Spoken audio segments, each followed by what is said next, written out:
Welcome to episode 75 of the Wilderness Podcast, your old school Runescape variety podcast on every single week. I think, is that what we're going with currently?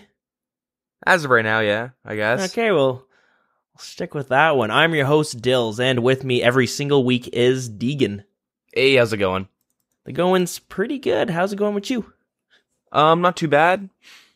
Real life, nothing too much to talk about. Oh, kadoki. And RuneScape-wise,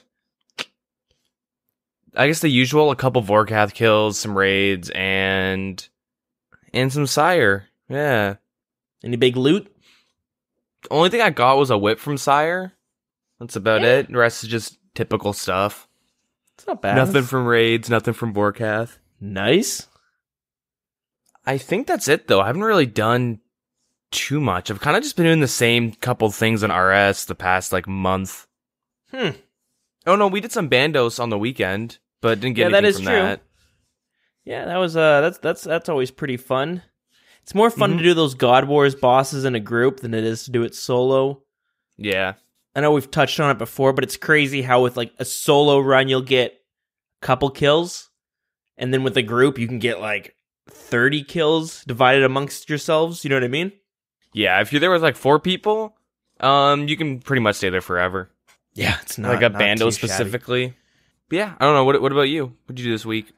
Well, let's see. The beginning of the week, and I guess last week I was talking about how I've been working on this mining grind. Originally, I was going to get 85 so I can mine Runite for this Master Clue. Last week, I decided I'm just going to get 82 and boost because goddamn is mining a brutal skill to train. But I don't know if I talked about it. I don't even know if I had it unlocked last recording, but I know we have touched on how mining isn't as AFKable as some of the other skills like fishing or woodcutting. And they try to kind of make it a little bit more AFKable by bringing in motherlode mining. But even still, motherlode mining, it's still not as AFKable because you just can't get as many, pay dirt? That's what they call it. You can't even get any of the ores, quote, from the mining sections. Whereas you have something like fishing where you could fish sharks and you could easily be stuck fishing from the same spot for a couple of minutes. Mm-hmm. And same with when you're woodcutting with magic trees. And now they've also introduced, the redwood logs? Or the redwood tree? Yeah, so mining can be a bit brutal. It's also a very slow experience, but the fact that it's not as AFKable as the other two makes it a little bit more rough because you can't just you can, but it's not as easy just to load up RuneScape, start doing some motherlode mining while you're playing another game on the side, name your game, right? You kind of have to play a game that's a game that really works well as a side game to RuneScape, or a game that works really well where RuneScape can be your side game. Because there's some games it's really hard to play Call of Duty or League of Legends is one that I was trying to do, which is terrible for that type of stuff. Because there's a lot of times where you're just stuck focusing for a couple minutes where you can't even, shift click to get off the screen and do something on the other one. So something like woodcutting, if I'm playing League of Legends, let's use that example, I could easily click on the magic tree, play League of Legends, and I could easily hit the 5-minute logout timer while I'm still cutting the same tree. Whereas with mining, you click it, and then within 30 seconds, you've mined that little piece of ore. Sometimes it's one, you know what I mean? Sometimes it's 10 seconds, and you have to click on another one. Yeah. So playing a game like League of Legends, you're constantly stuck just idling and not doing too much. So it does make it a bit more rough. But I was able to unlock the upper area, the upper level, which costs 100 gold nuggets. Yep. And I believe you need 72 mining for that. Yep. And really what that does is it brings you pretty damn close to the hopper where you deposit that pay dirt. So it's kind of nice to have it there because you can do a few clicks and then it's not like with the other sections where you're going to have parts where you need to run to the hopper. So it does help with making it a bit more AFKable, but another part of it that does help a lot is you can pay 200 gold nuggets to get a bigger hopper deposit You can deposit more ores into the hopper. Normally it's like 80 or like something like it's like between like 60 and 80, I believe, pay dirt you can deposit into the hopper, which is a couple loads. But with the 200 gold nugget upgrade, you can put in, I think it's 186. So it's not bad. So it makes it kind of easier to do it when you're AFKing. You can just click, get a full load, click on the hopper, jump back in. And then what I would do is when I would fill up the sack at the end that has all your ores in it, I just grab my coal bag, and it makes it so when you're grabbing all the ores from it, there's a few times you can bring in like 2 inventories worth of ores because the coal bag can store like 28 coal. So it makes it pretty easy. So anyways, I found that was a lot easier once I had those 2 unlocked. Still not as good as wood cutting and fishing, but it does help a bit. So if you're looking to do this mining grind and get an actual high mining level, it might be good to unlock that sooner than later, because those 2 were the last things I unlocked. But at the same time, when I was grinding my gold nuggets for something else, like I think it was the gem bag and the coal bag beforehand, to have to get 300 gold nuggets before you start saving up for those 2 bags, it takes a long time. Gold nuggets is kind of a painful grind. Yeah, it's pretty slow getting them. Yeah, so kind of make your choice. Like if you get the upper level and then the bigger hopper upgrade, cost you 300 gold, like I mentioned, it will work out in the long run, but it'll still take you a lot longer to get that gem bag right away. Let's say you're just doing the motherlode mining for the gem bag for Slayer, because that thing's pretty useful to bring with you. Mm-hmm. Yeah, it will take a while. So anyways, did that, and yeah, I got my 82 mining. I got about 5 mil worth of ores from going from level 74 all the way up to 82. Nice. With the gold nuggets, I bought like I said, the 2 upper level and the bigger hopper. But and then with the rest of the gold nuggets, I spent, I think it's 40 of them on like a gem bag, which gives you an assortment of gems. I think it's like 10 or something like that. So that kind of helps too. But yeah, the end result was about 5 mil.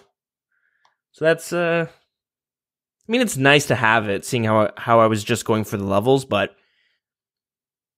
not good money. If I spent that time doing Slayer or Vorkath or something like that, I'd be walking away with a lot more money.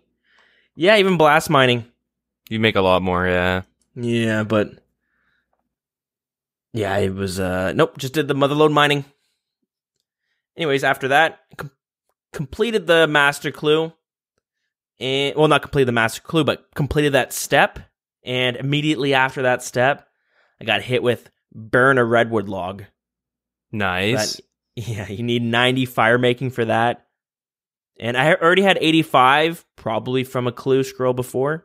But that Wintertodt, well, not just Wintertodt, but fire making in general, so much faster than mining is.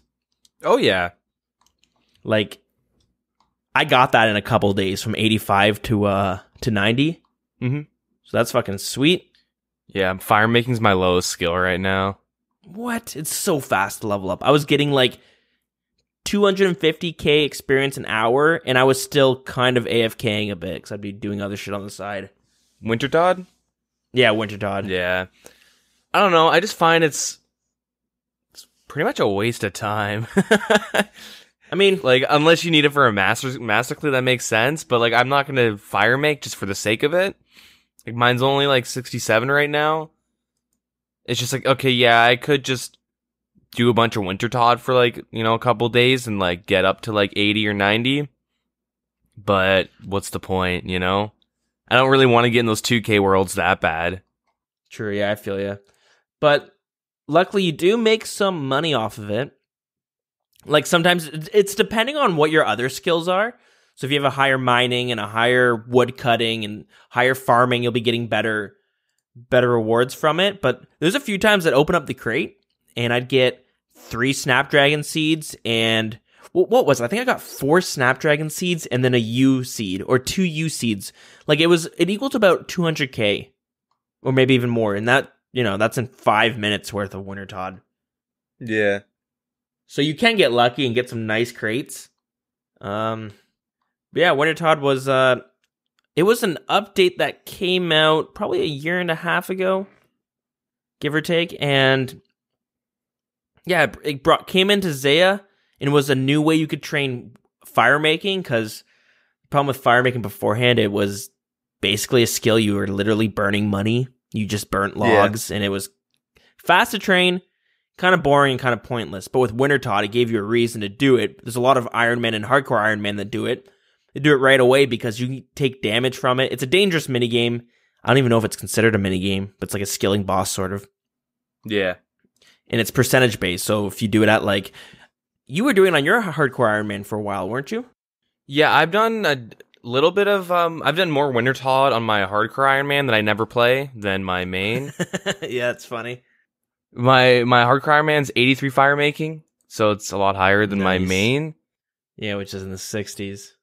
I made this hardcore Iron Man when Wintertodt came out, and honestly, I'm probably gonna change the name and just make a new account, because I did it to kind of try out Wintertodt and see how profitable it would be for an Iron Man. So Wintertodt is the damage is based off of that you take in the room is based off of how much warm clothing you're wearing, what your fire making level is, and your HP level. So warm clothes, obviously, because you're wearing warm clothes, you take less damage. Your fire making, you take less damage. The lit braziers too, but if you're in the general Wintertodt, that world, they'll all be lit. So, oh, true. Yeah, so it's not a big deal. But then HP is obviously the biggest factor, and it's kind of one of the biggest complaints within the community, because if I were to do it on my main, I guess I'd bring wine, so it's not a big deal. But people bring wine or brews or something, right, to efficiently do Wintertodt, because I get hit 12s and stuff. I get hit pretty hard. And on my Iron Man, I had, his HP was 17. Honestly, I don't even know how I got it to 18. Just looking at it now, I just have enough experience to go to 18. But I kept it for the 83 levels at 17, because that is the threshold where you get hit 2s. So you go and you thieve a bunch of cakes in Karand, because there's a cake stall with no guard. Pro tip. Easy thieving. So you go steal a bunch of cakes from there. You take 3 bites, they heal you 3 each. It makes it more AFKable and safer if you have 17 HP as a hardcore Iron Man, as opposed to 10. The closest call I had was oh fuck, I'm at 8 HP. You know what I mean? When I'm AFKing on it. But yeah, I stopped at some point and just did a bunch of fishing, because that's when I kind of realized having other higher skill stats make Wintertodt way more better, I guess. Yeah. So in the beginning, okay, so I have I don't know what my kill count is, but it's not that high. It's 80 or something, maybe 100 Wintertodt kills on this guy. I have 3 pieces and a torch, but a lot of things is the fish. I have 800 trout. You know what I mean? Yeah. Which it's gonna be completely trash. I have 23 Tarrowman seeds because I have 2 farming. I have 10 willows, which is nice. That's a benefit. Yeah. But I have things 73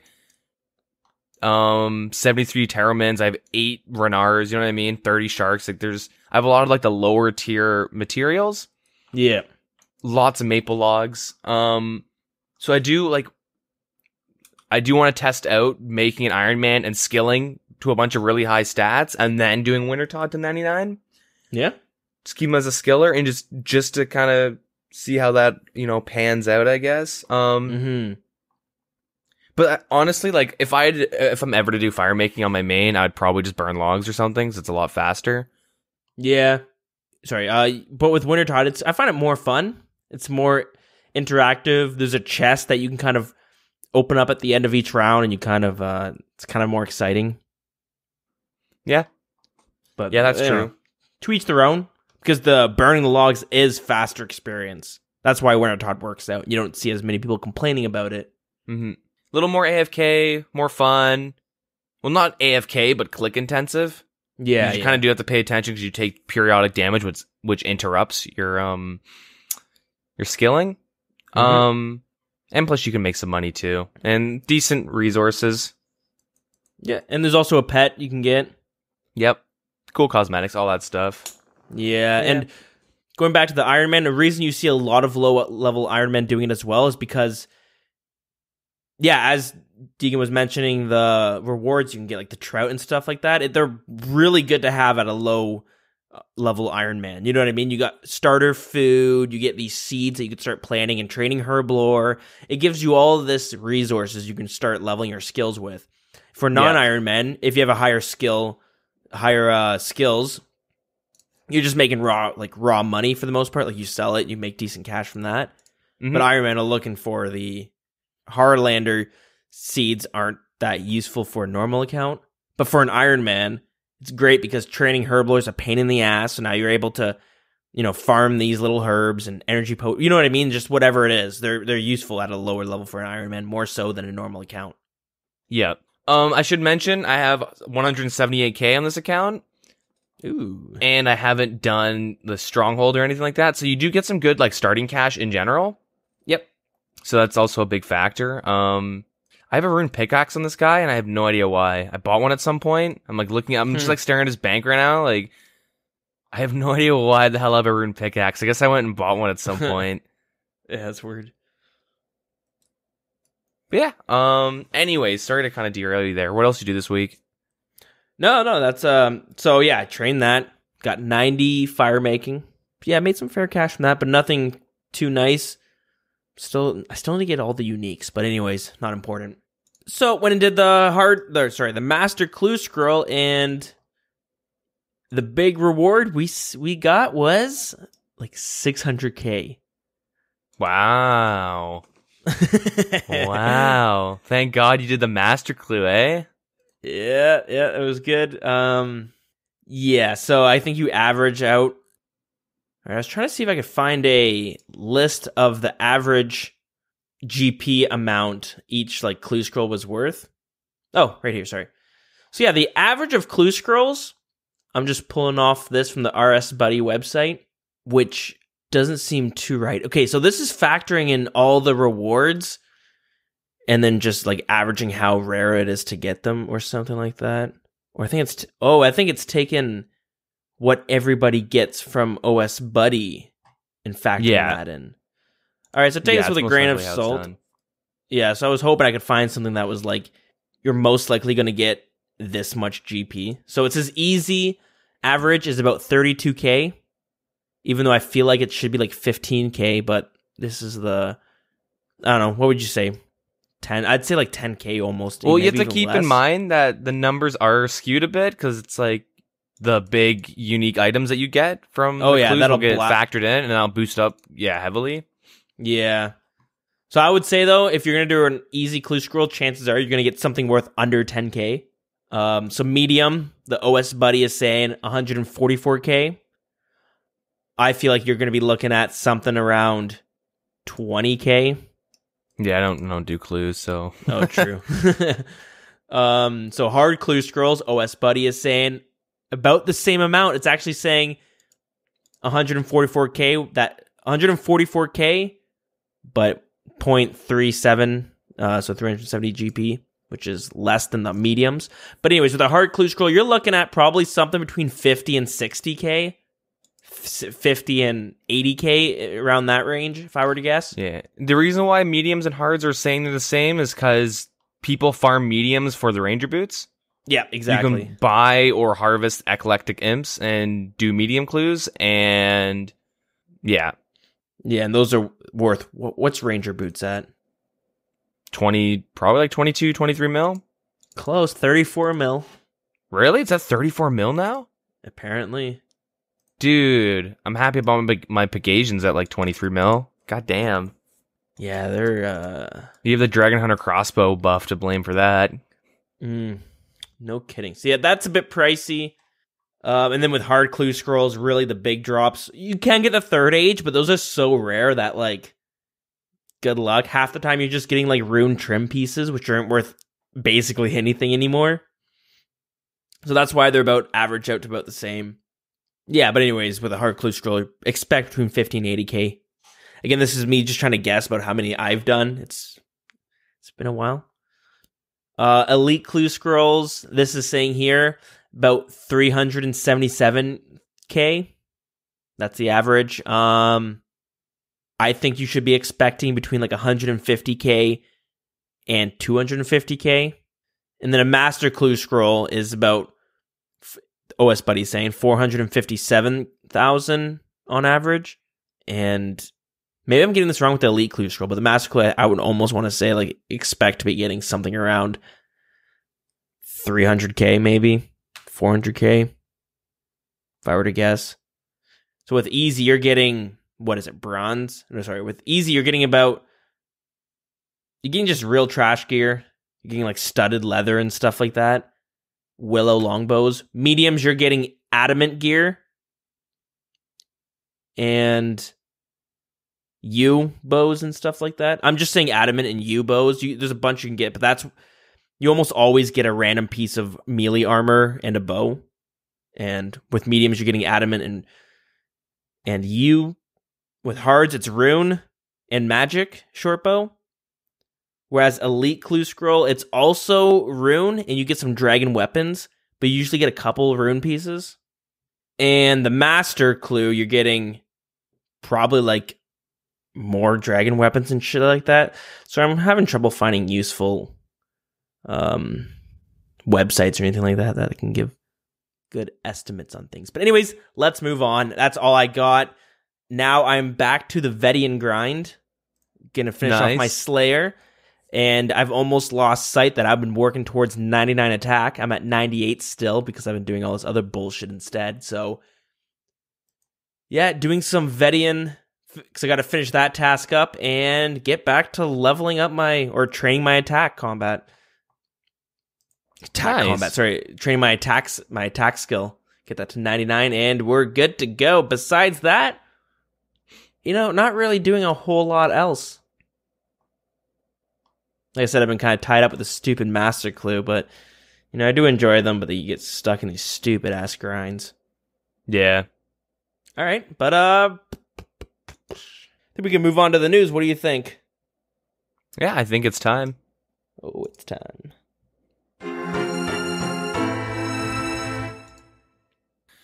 All right, we got quite a bit to talk about. Nice, that's always good to hear. So first off, I guess I'll mention we were like wondering what they wanted out of the satisfaction survey, or you give a thumbs up or thumbs down. Yep, because that has come out this week. Yeah, apparently a lot of other people were wondering as well. So yeah, here we go. There's a lot of questions, and so they decided to answer some of them. So first question is: will this replace current methods of monitoring player satisfaction feedback? Answer is yep. No. It won't. It's just another tool, and they make the point that the average player isn't, going on Reddit or either of the subreddits or Twitter. They're not going on Twitter. They're not asking or talking to them on Twitch when they have their live streams and whatnot. So it's another way for them to just gain information on that.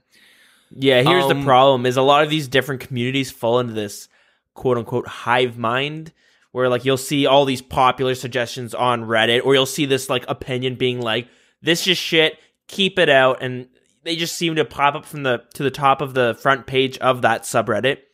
Deegan's mentioned it before, where you'll start reading into this and you find yourself agreeing with whoever makes a compelling argument, but I know I found myself reading one where you're like, yeah, I agree with that. That is shit. And then you read the next one, you're like, actually, he's got a point there. He's kind of wrong. And a good example of this is the superior anti-fire potions, where like I thought they were extremely overpowered and that they shouldn't belong in this game, and a lot of other people believe that too. But then I saw a few people later on bring up why it's not as overpowered as I thought. They're still extremely strong, but they did make points where I'm like, I guess like it is strong, but not as game-breaking and overpowered as I had thought. And which is why you see a lot of times these problems, pop up we talk about it, and then after that week or that episode, months go by and you never hear of that issue again. Yep. So the next one is, why is it only a thumbs up or thumbs down with no other information? And it's pretty much just to keep it easy for them. Paraphrasing for them, obviously, because they're not going to say that, but they have this, like, answers one of the questions we had, is that they know how long you've done certain things. So if I do like 4 hours of raiding and I give a thumbs up, do 5 minutes of mining and log off and do a thumbs down, they're going to know, oh, when Deegan did raiding, he liked it and played a lot longer, and he mined for 5 minutes and said this game was shit and logged off for a day. Yeah. And as we mentioned before, it's probably going to be like a bot that's kind of curating, like putting all of these into categories or making its own graph. You're probably not going to have some intern going through each one, be like, all right, click on Deegan. He gave it thumbs down this time. He gave it thumbs up for this. Let me just put this in a little Google spreadsheet. Yeah. And if you could write a text, it would just be overwhelming. Like, no one would be able to have the time to read all that.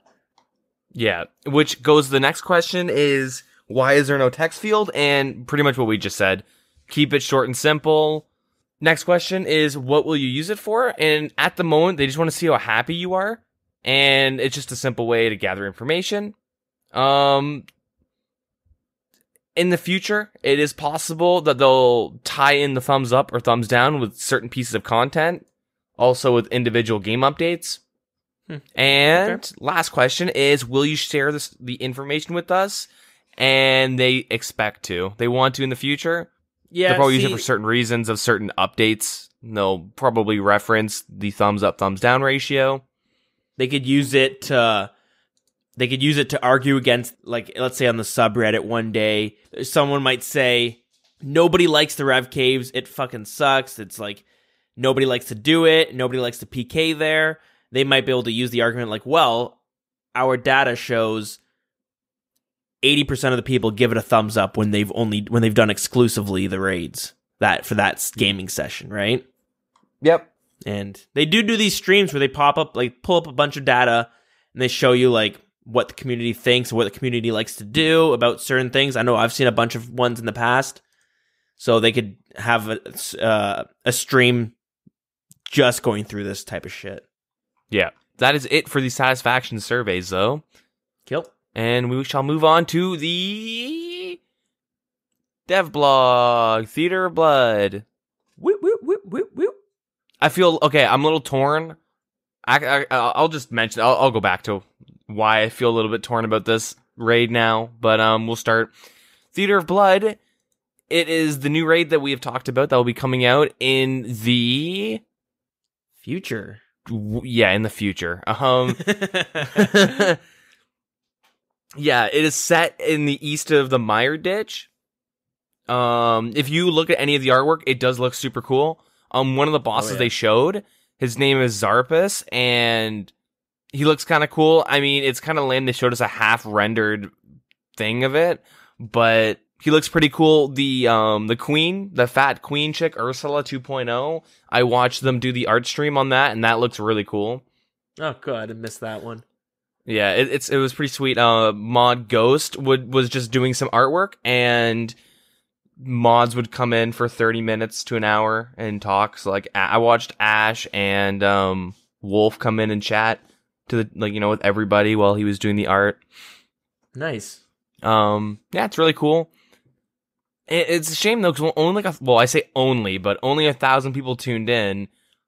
That's the problem. Again, when we were talking about how not a lot of how these hive minds kind of pop up, Twitch is another one. I don't always have time to either watch Twitch or if I do want to watch Twitch, I like to watch it live. A lot of the times I miss it. For instance, the Q&A each week, I usually have to go back and watch it after it's done. And they're constantly putting surveys out there being like, do you want to have summoning come into the game? And there's only a couple, 1,000, 2,000, 3,000 people. I don't know how many there are, but there's that many people who are voting throughout the survey, and it's kind of just like, it's not an accurate number. Well, it looks like we're going to have to think about bringing summoning in because 90% of people wanted it, when that's such a small percentage of the player base in the game. Yeah. So it makes sense why not many people can catch it. Yeah, exactly. So it is a shame too, though, because it is pretty cool. You get to see them actually work on it. Sometimes that stuff's pretty neat to see, but they're long, aren't they? They can be long. I never tune in for all of it.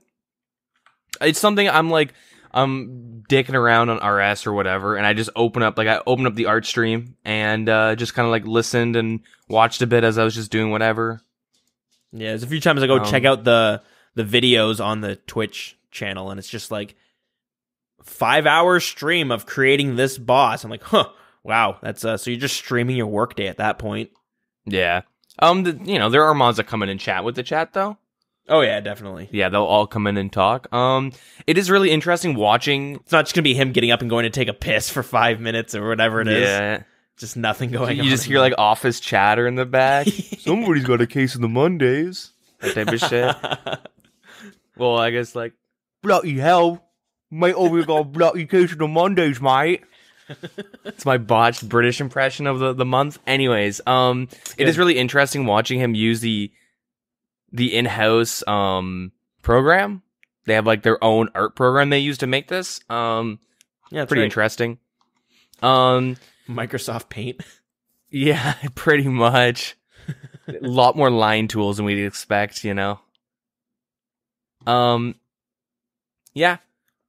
I don't know what. Oh yeah, I was just saying that visually it looks pretty cool. The bosses look kind of cool, and they do have lore tied to the bosses and whatnot. Oh, definitely. I expect it to be kind of how they did raids, where they drop tomes, or you can find books throughout the raid and find it. Anyways, you might be asking, what is this raid, Deegan? You haven't explained it enough in the past. It is more of a typical raid. It's like your more of a traditional raid from other MMOs where you'll walk in. So I'll start off by saying it's geared for 3 to 5 people. Yep. And you go in and you fight, I believe it's 8 different bosses. There's no skilling involved. You go in with your inventory, and what happens is when you die, you will be ported out of the room so you can watch, but you can't participate. And if everybody dies, you get like a full wipe. Everyone on your team dies. That is considered an unsafe death. And the raid's over, I believe. So the raid will be failed, and you must restart from the beginning. If you fail a raid, it's not considered safe. So if you die, but your buddies, clutch it and carry you through that fight, you'll be okay. But if everyone dies, it's a failed raid, and any lost items will go into a gravestone system, like that of Torfin's with Vorkath. Mm-hmm. There'll be a gold fee to retrieve them. While a single death during the challenge room doesn't end the raid, it'll still be considered a unsafe death. It says in bold, any death within the theater of blood will cause a hardcore Iron Man to lose their status. Mm-hmm. Yeah, you had mentioned just before that the whole team had to wipe for it to be considered an unsafe death, but no, actually, you die once as a hardcore Iron Man, boom, you lose your status. So yeah, which is different from the Chambers of Xeric, where you can die as many times as you want. You won't lose your status there. But it says any death within the theater of blood will cause a hardcore Iron Man to lose their status. So if you're a hardcore Iron Man, and you die, that's it. Your status is kaputs. So basically, you need a main account to be practicing this shit on. Yeah. The number of deaths reduces the player's chance of obtaining a unique reward, and it'll only be awarded after killing the final boss. All other bosses in the raid will offer a small reward to compensate you for your time, but will have no chances of uniques. And you probably can get some resources to fill up your inventory as well. Yeah, food. They did mention in the past that they will drop food. They'll probably drop blood, which we'll talk about what blood is in a bit. Well, we know what blood is, but you know what I mean. A new resource called blood. Yeah, so the poll question for this is, should we add the raid to the game? It'll expand the Mire Ditch region. I should mention that there will be a boat in Port Phasmatis that you can pay a small fee every time you want to go to the raid, but you can pay the boat and it'll take you there, so you don't have to walk all the way to the east of Mire Ditch. Mm-hmm. That brings us to our next point, or our next polled update content thingy, is A Taste of Hope, which is a new quest It's Cool. a new quest based in the Mire Ditch area, and it'll be a new experience level quest available to players who have completed Darkness of Hallow Vale. And if you manage to complete it, you'll get a quest point, a tome of experience that grants 2.5k experience in any 3 skills 35 or above. So runecrafting. 3 times. Yeah. A new unlimited teleport that takes you directly to the Theater of Blood. So that's enough to even go do that right there for that teleport. And you'll also get a new weapon for killing vampires. Cool. I'm going to expect this weapon to be really good in the raids, though, for maybe a boss or two. That's a tricky one. It might, it's hard to say, right? Because they did say that this quest, you won't need to do it in order to do the raid. You can do it without ever having done this quest. But it's hard to say if this is going to give you... you benefit already from getting the teleport, but with this new weapon, that's a tough one. But yeah. Before we continue on, should we talk about the lore for this Theater of Blood? Because they gave us a little taste of it. If you want to, yeah. All right, I'll just quickly run through it. So they have written here, towards the east of Gielinor, located in the Sanguistai region, is Ver-Sinhaza. Once the home of Queen Eferite, it is now ruled over by Verzik Vitur, head of the Vitur family, one of the few true-born vampires on Gielinor. For a millennia, Lady Verzik has commanded an army of vampires whom she has not only used to do her biddings, but also provides her with on-demand entertainment. It didn't take long before this became tiresome, and so she instructed her followers to create a gauntlet filled with some of the strongest warriors, creations, creatures, and puzzles. This is what we call today the Theater of Blood. When vampires still lived on their homeworld of Vampirium, they were near enough the apex predator. However, there was one species that even the vampires feared, the Urasa. These large flying predators are visually impaired. However, that does not make them any less dangerous, as they have heightened sense of smell and sound. Their ability to attack in unpredictable ways makes them a deadly foe to the vampires, for it renders their immunities useless. While the Urasa are already a deadly foe, there is none more dangerous than their king, Ixarpus. Zarpus? When the vampires were united under the 8 tribes, they hunted down and defeated most of the Urasa, driving them to near extinction. They were unable to defeat Zarpus, with him surviving their hunts until they finally left Vampirium many years later. It is unknown how they managed it, but eventually the vampires brought Zarpus to Gielinor. They trapped him in the theater. There, he now fights any who enters, desperate to escape and enact vengeance upon the vampires. The citizens of Mire Ditch often go to the theater to fight against the various experiments and abominations contained within, providing entertainment for the vampires. To encourage them to do this, the vampires promise them freedom if they survive. With the aid of the Myrique, it is down to you to complete all its challenges and emerge as the victor. So yeah, there's a little bit of lore there. I do want to mention, though, the raid does say that there is going to be some sort of puzzle. It's hard to say if this is going to be like a combat-oriented puzzle. Like we've talked before about, you got to maybe have some guy holding this giant key, and he's going to be unable to attack or run, and you got to bring it somewhere while other people are protecting him. That might be considered the puzzle. Yeah. All right, and quickly, I'll give the quick lore the quick taste of lore for the quest, A Taste of Hope. For many years, the Myrique have fought back against the reigns of the Drakens. To many, they act as a glimmer of hope in the otherwise miserable existence. In recent times, the Myrique have been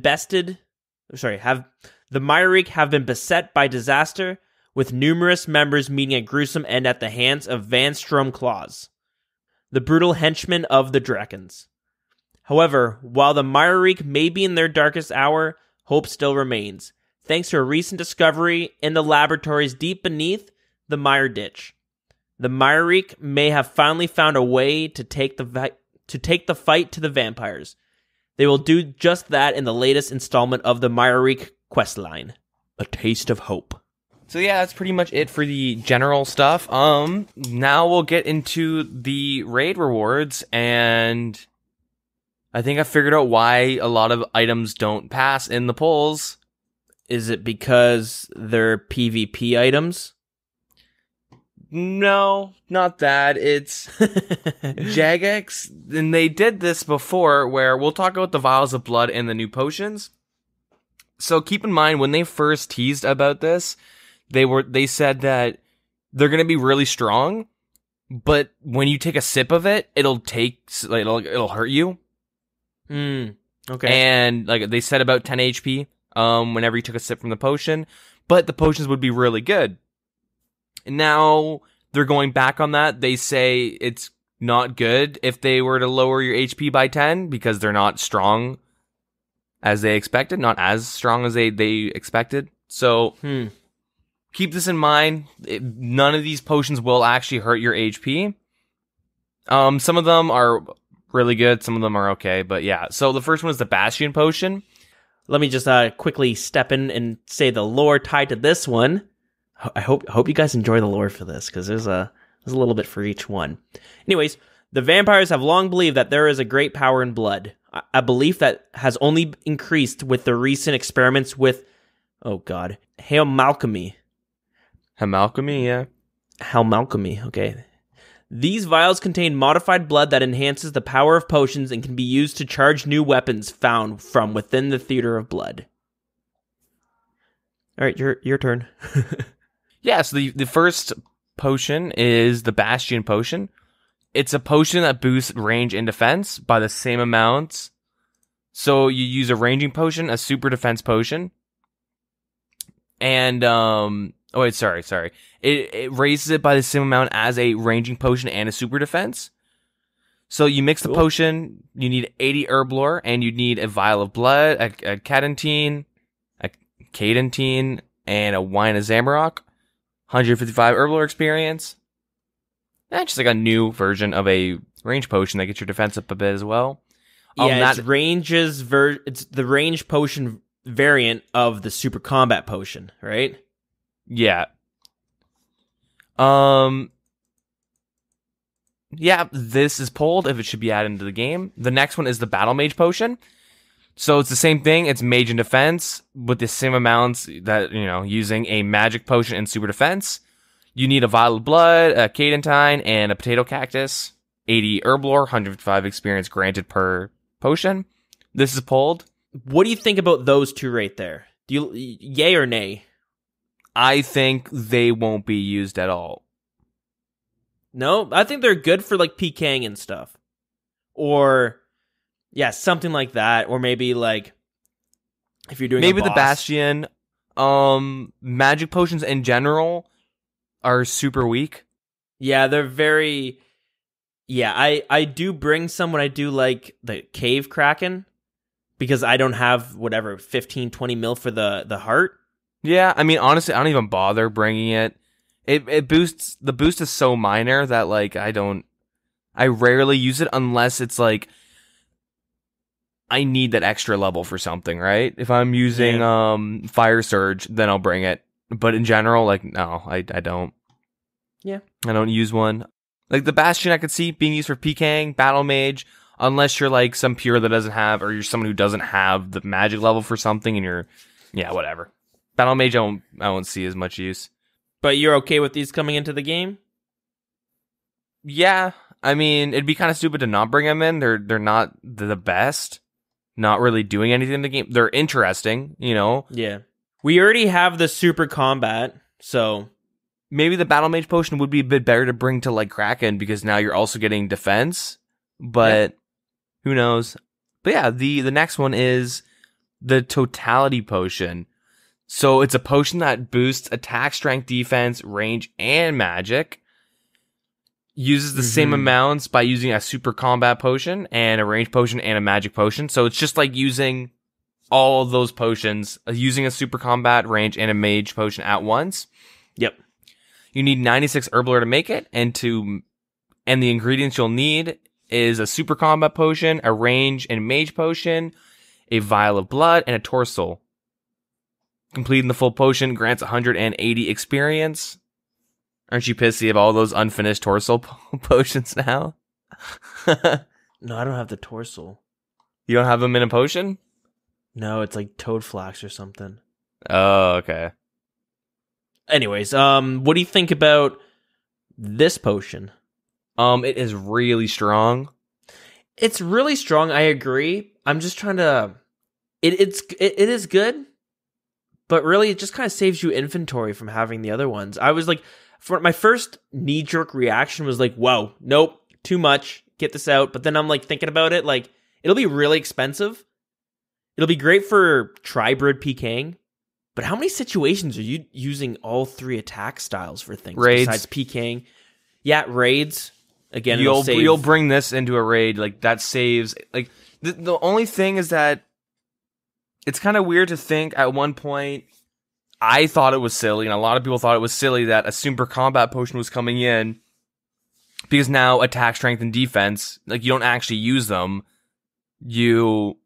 I mean, you don't really use the super defensives. You don't really bring those when you're doing Slayer and shit. But it turned 3 potions into 1, and now this turns like 5 potions into 1. You think it's too much?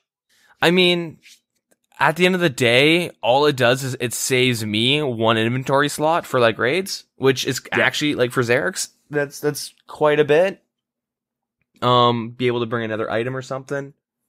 Yeah, I don't know. It depends on how much Vial of Bloods are being dropped.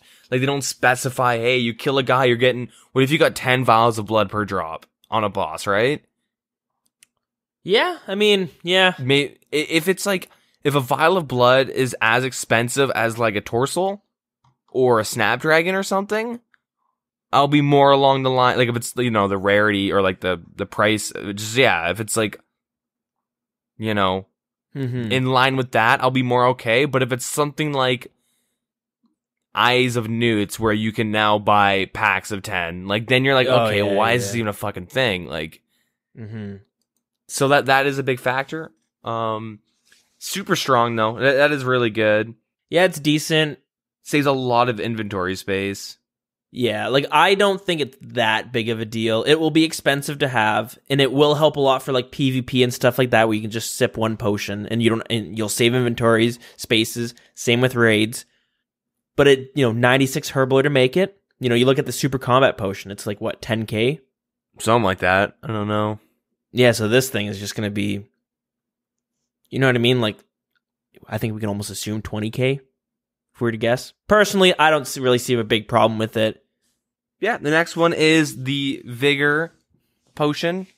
So it's a potion that restores prayer points, 7 plus 25% of your level, as well as applying a weak stamina potion that lasts for 1 minute instead of 2.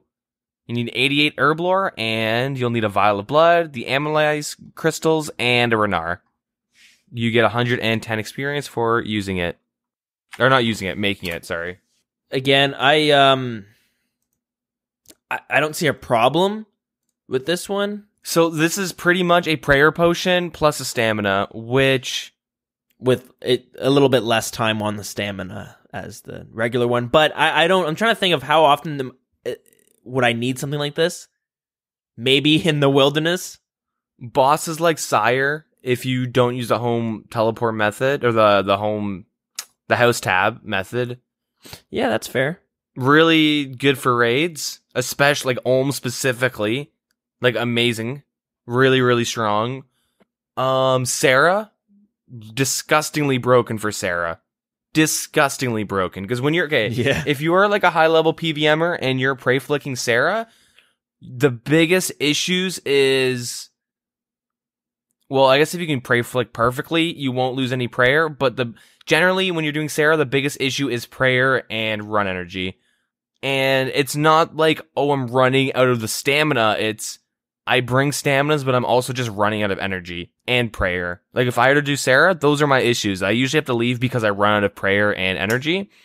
And you could just bring these instead of prayer potions. Yeah, I mean, it makes sense, but I think it's safe to say that these will be worth at least 17k. Because a prayer potion, 4 dose goes for 10k, and then the stamina goes for 7. So 17k per potion. That's a little pricey. You know what I mean? Yeah, but because something's expensive doesn't make it, doesn't make it okay. No, I know. We've talked about this before, especially with like weapons and stuff like that. Yeah, that's the hard. Like I'm looking at, it, I'm like, it's saving inventory spaces, right? But then at what point are you crossing the line where you're like, you know what I mean? You're just your inventory space is essentially doubled. I mean, if you're combining the Bastion potion, maybe, maybe a Vigor potion. I mean, you wouldn't just replace, because you have to bring super restores. Like, I'm using Sarah as a specific example.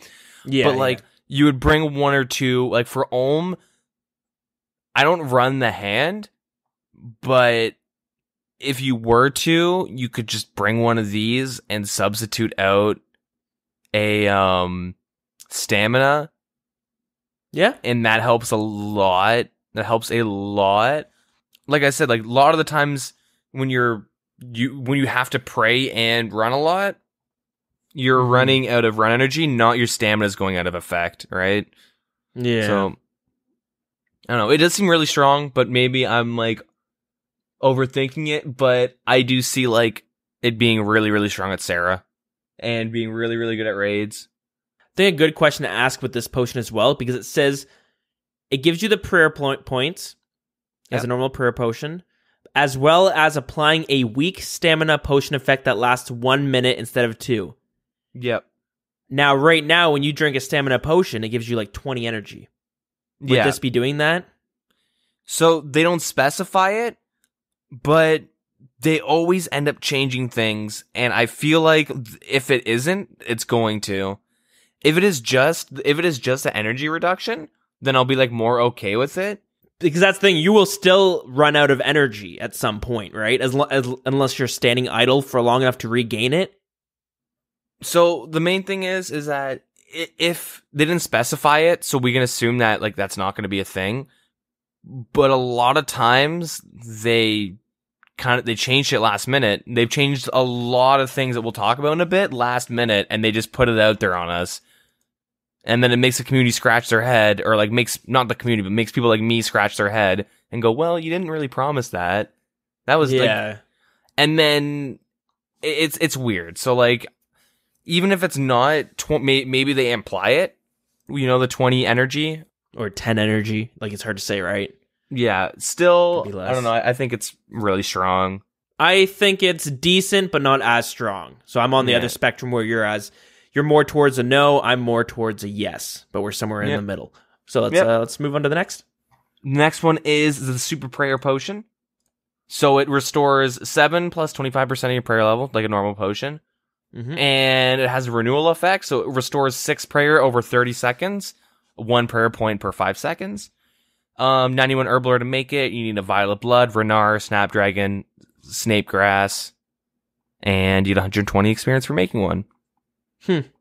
So this is like, I mean, it's kind of cool. I'm not like against it. It's kind of a cool idea. It's interesting. It is good. It's going to be expensive, but also there's still a lot of situations where you want your super restores because you bring Ceradomin brews as a food, right? Or as a way of healing, I should say. Well, a lot of this I could see you use this potion to abuse redemption. That's the first thing I see. Wow, that's a good idea. Yeah, the next thing I see from this is amazing for Cerberus. You just bring 1. And if you're at that awkward level of like, wow, that's a good idea too. Yeah, your prayer level's at that weird level where like you either have to take 3 sips or 2 in 1 hit. You could just That's me. Take a sip of this. You lose prayer on 1. Like, I don't know. You could find some janky ways to use it. The thing is that for the average player, this potion won't do shit, but for someone like Wooks or like high level PVMers that like boss all the time and can like one tick like crazy and like do Vespula with redemption, you know what I mean? Where they drink a prayer enhance and they just kill it. Like those are the people that like will really benefit from this potion. So the rich get richer is what I'm saying. Now, do you think that's a bad thing? Do you think somebody who has this top tier skill, should they deserve to benefit at this rate? Well, the main thing is like the only things I can think of, like, there's not really too much you could abuse with it, but maybe I'm not thinking enough about it. I just see like, hey, you can now do this weird janky thing where you spam redemption on this boss. Like, Arma now. You know what I mean? Like now you're going to just do redemption at this time on this, or I don't really know. If there's any bosses that consistently hit you for like a low amount. Well, like the thermonuclear smoke devil. Yeah. That's one where people use the redemption because he hits fast, but he's always hitting 7s. Mm-hmm. So you're able to, you know what I mean, offset your food by using your prayer up. Mm-hmm. It's hard to say. And then you get the argument of like, this causes Jagex to sometimes have to tweak bosses around these top tier players. But at the same time, they are the ones discovering these ways that you can abuse mechanics. So, you know, it's hard to say. It falls into the spot where, like, I don't know, they cause fixes to happen in the game sometimes that otherwise may not have been found. Yep. But Jagex has been pretty good about allowing them to still be able to benefit from their how well they are at the game, which you definitely should be, right? Yep. So I don't think there's any arguments there. Quick question though. So yeah, you're more okay with that one, you said? Yeah. Do you think all of these potions that they're pulling, do you think they deserve for you to take 10 damage when you drink them? I'd be like more okay with like 3 or 5, maybe make it total 10. So like 2 point. I guess you can't really round numbers in old school, but you know, make it like 2 or 3 damage per sip. Yeah. So here's the thing: they came out with these potions and then went, no, they shouldn't hurt you. I mean, I do think 10 is quite a bit. Like taking 40 damage from a prayer potion is nuts. Specifically with the super full one, yeah. Yeah, the super prayer potion, you would have to like use redemption to kind of make your health back. But yeah, I don't know. It's kind of weird that like maybe they tuned down the potions at one point because 10 was too much. I don't know. The thing is, I'm really iffy on saying these should be put in the game or not because they fucking change shit under our noses so often, and it like I'm pretty pissed about it. Like what? You have any examples? A lot of bosses, like the way Xerix was supposed to work was that bosses were supposed to drop shit. Like muted owls were supposed to drop dexterous scrolls and whatnot.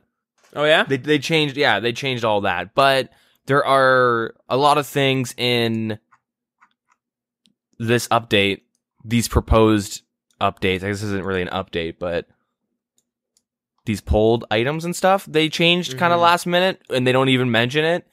Or maybe they do, and I just didn't see it, but they didn't really talk about it as much as we'd like. Anyways, yeah, we'll move on. So those are the potions, and yeah, no. Before we move on, it is again. I know we've talked about it before, but it really does boil down, and I think I'm going to bring this up again while we go through these. Is like how willing they're going to tweak these until they actually fit well into the game. If these all release, they look at it and they go, they are pretty strong. Okay, we're going to do a fix where you are going to start taking damage. You know what I mean? From drinking these. Yeah.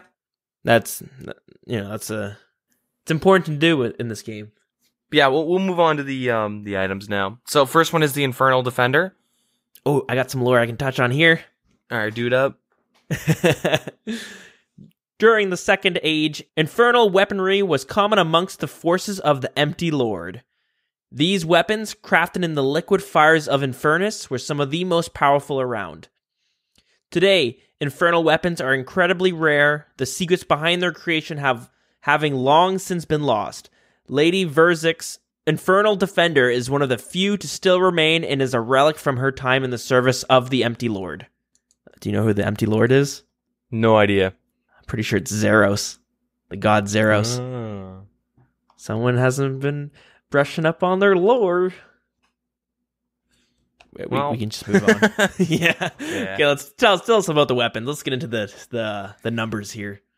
All right, so the Defender is an upgraded version of the Infernal Defender is the upgraded version of the Dragon Defender. You need 70 attack and defense to use it. It's pretty much the stats of it are +2 on everything of a Dragon Defender, except for like its magic and range would be -2. So instead of like a -3 attack bonus, it's a -5.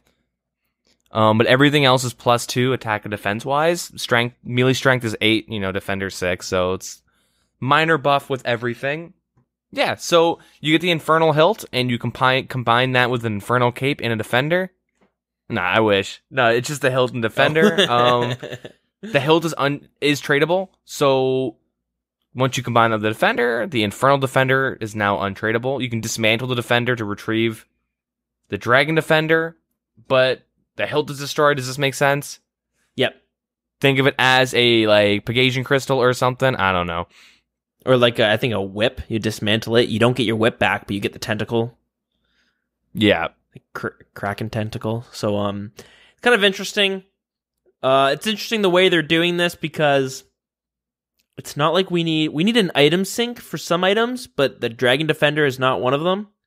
If anything, it might be a pain in the ass because some people get stuck killing like 700 of these fucking cyclopses to get their dragon defender. God damn it.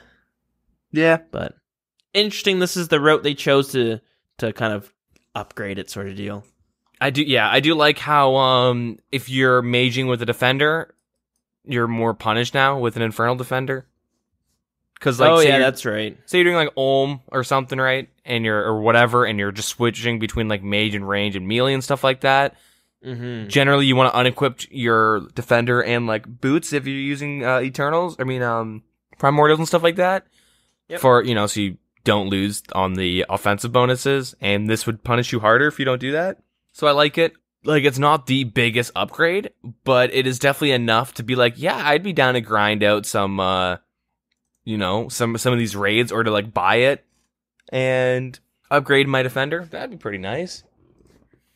Yeah, it's definitely something you'll want, but it's not too big of an upgrade where you're like, wow, you know what I mean? It's a nice it's kind of like the primordial boots, where it's a slight upgrade above the dragon boots, which makes it, expensive to get, but at the same time, you're not going to be punished for not really having it. But it's something you'll definitely want when you're maxing. Yeah, so that is pulled. The hilt. Cool. That's kind of cool. And the next one, I actually haven't really fiddled with this or like really looked at it too much, but is the Judgment Prayer Scroll. Oh, rad. Do you want to do the lore of this? Oh, I'll take this one. During the God Wars, Armadyl granted his followers great power so that they may defeat his enemies. Judgment was one of these many powers, one that has since been lost to history. However, when Armadyl left Gielinor after the God Wars, his abandoned fortress was raided by Lady Verzic's vampires. Within one of these fortresses, they found a scroll containing the hidden knowledge of Judgment. Your turn. Yep. Judgment is a new overhead prayer, and you need 85 prayer to use it. So it's a tradable scroll, which can be obtained within the Theater of Blood. And the prayer boosts melee attack by 10%, lowers your defense by 50%, and 1/6 of any damage dealt is removed from their prayer. Yep. So the use of Judgment stacks with combat prayers such as Piety, but it's an overhead. So we have an offensive overhead prayer now. See, I like that. I like the idea of having it being an overhead, so you got to choose between, let's say you're PKing with it. Do I smite someone, or do I put this on hit more damage and kind of smite myself? Yep. Really nice for rushing. That's the only use I can see in PvP. Yeah, that's kind of the issue. That's kind of the issue. But I have seen that their idea of this prayer was something where you're like, let's say you're PKing in Edgeville, and let's say you're having a smite fight in Edgeville, and yeah, the idea was to quickly switch to this to use your spec to maybe get off a really big hit and take them out, and then you switch back to your smite, or maybe you're tri-Bridding and you have your protection prayers on, quickly switch to this one while you go in for the KO, then you switch back. So that's their idea of it. I should mention that it's melee attack, not strength, so it does make it more accurate, so the Granite Maul would get like a nice little buff from this. Mm-hmm. Because the big thing is that Granite Maul is so, like, you can stack them over some 40s, or you're hitting zeros on someone with 2 HP. Like, yeah, there's no mid-ground. Yeah, so it's not strength, so there's not going to be any new max hits from this, so that's a big thing to keep in mind. And the lowering of your defense doesn't allow someone else to get higher hits on you. it just allows their accuracy to be basically boosted by it's not even 50%. It just makes your defense less by 50%. You get what I'm saying? Yep. It doesn't work out, so they're suddenly hitting 50% more often or 50% higher or whatever it is. Yeah. It's a 50% on your current bonuses. So yeah. So, yeah, and it does kind of, let's say you decide to rush with it.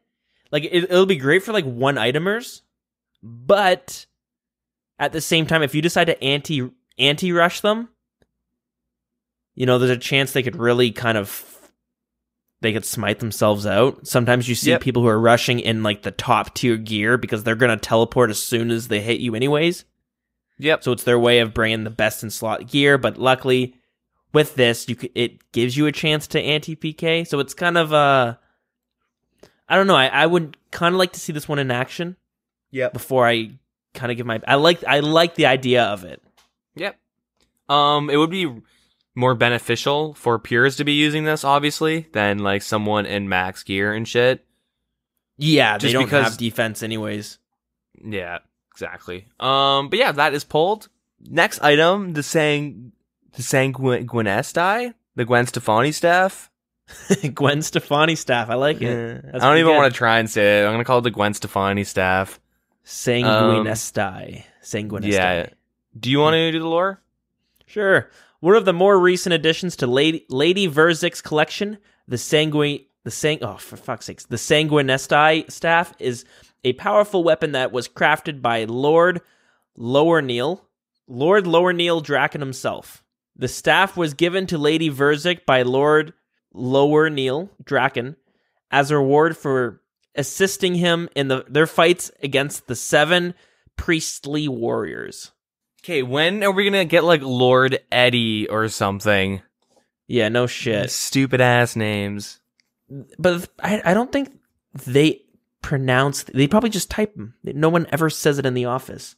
Yeah. Probably like, hey, boss, does this look good to you? And they just hand him a piece of paper with the name on it. Like, yeah, that looks pretty, is there a good fantasy name?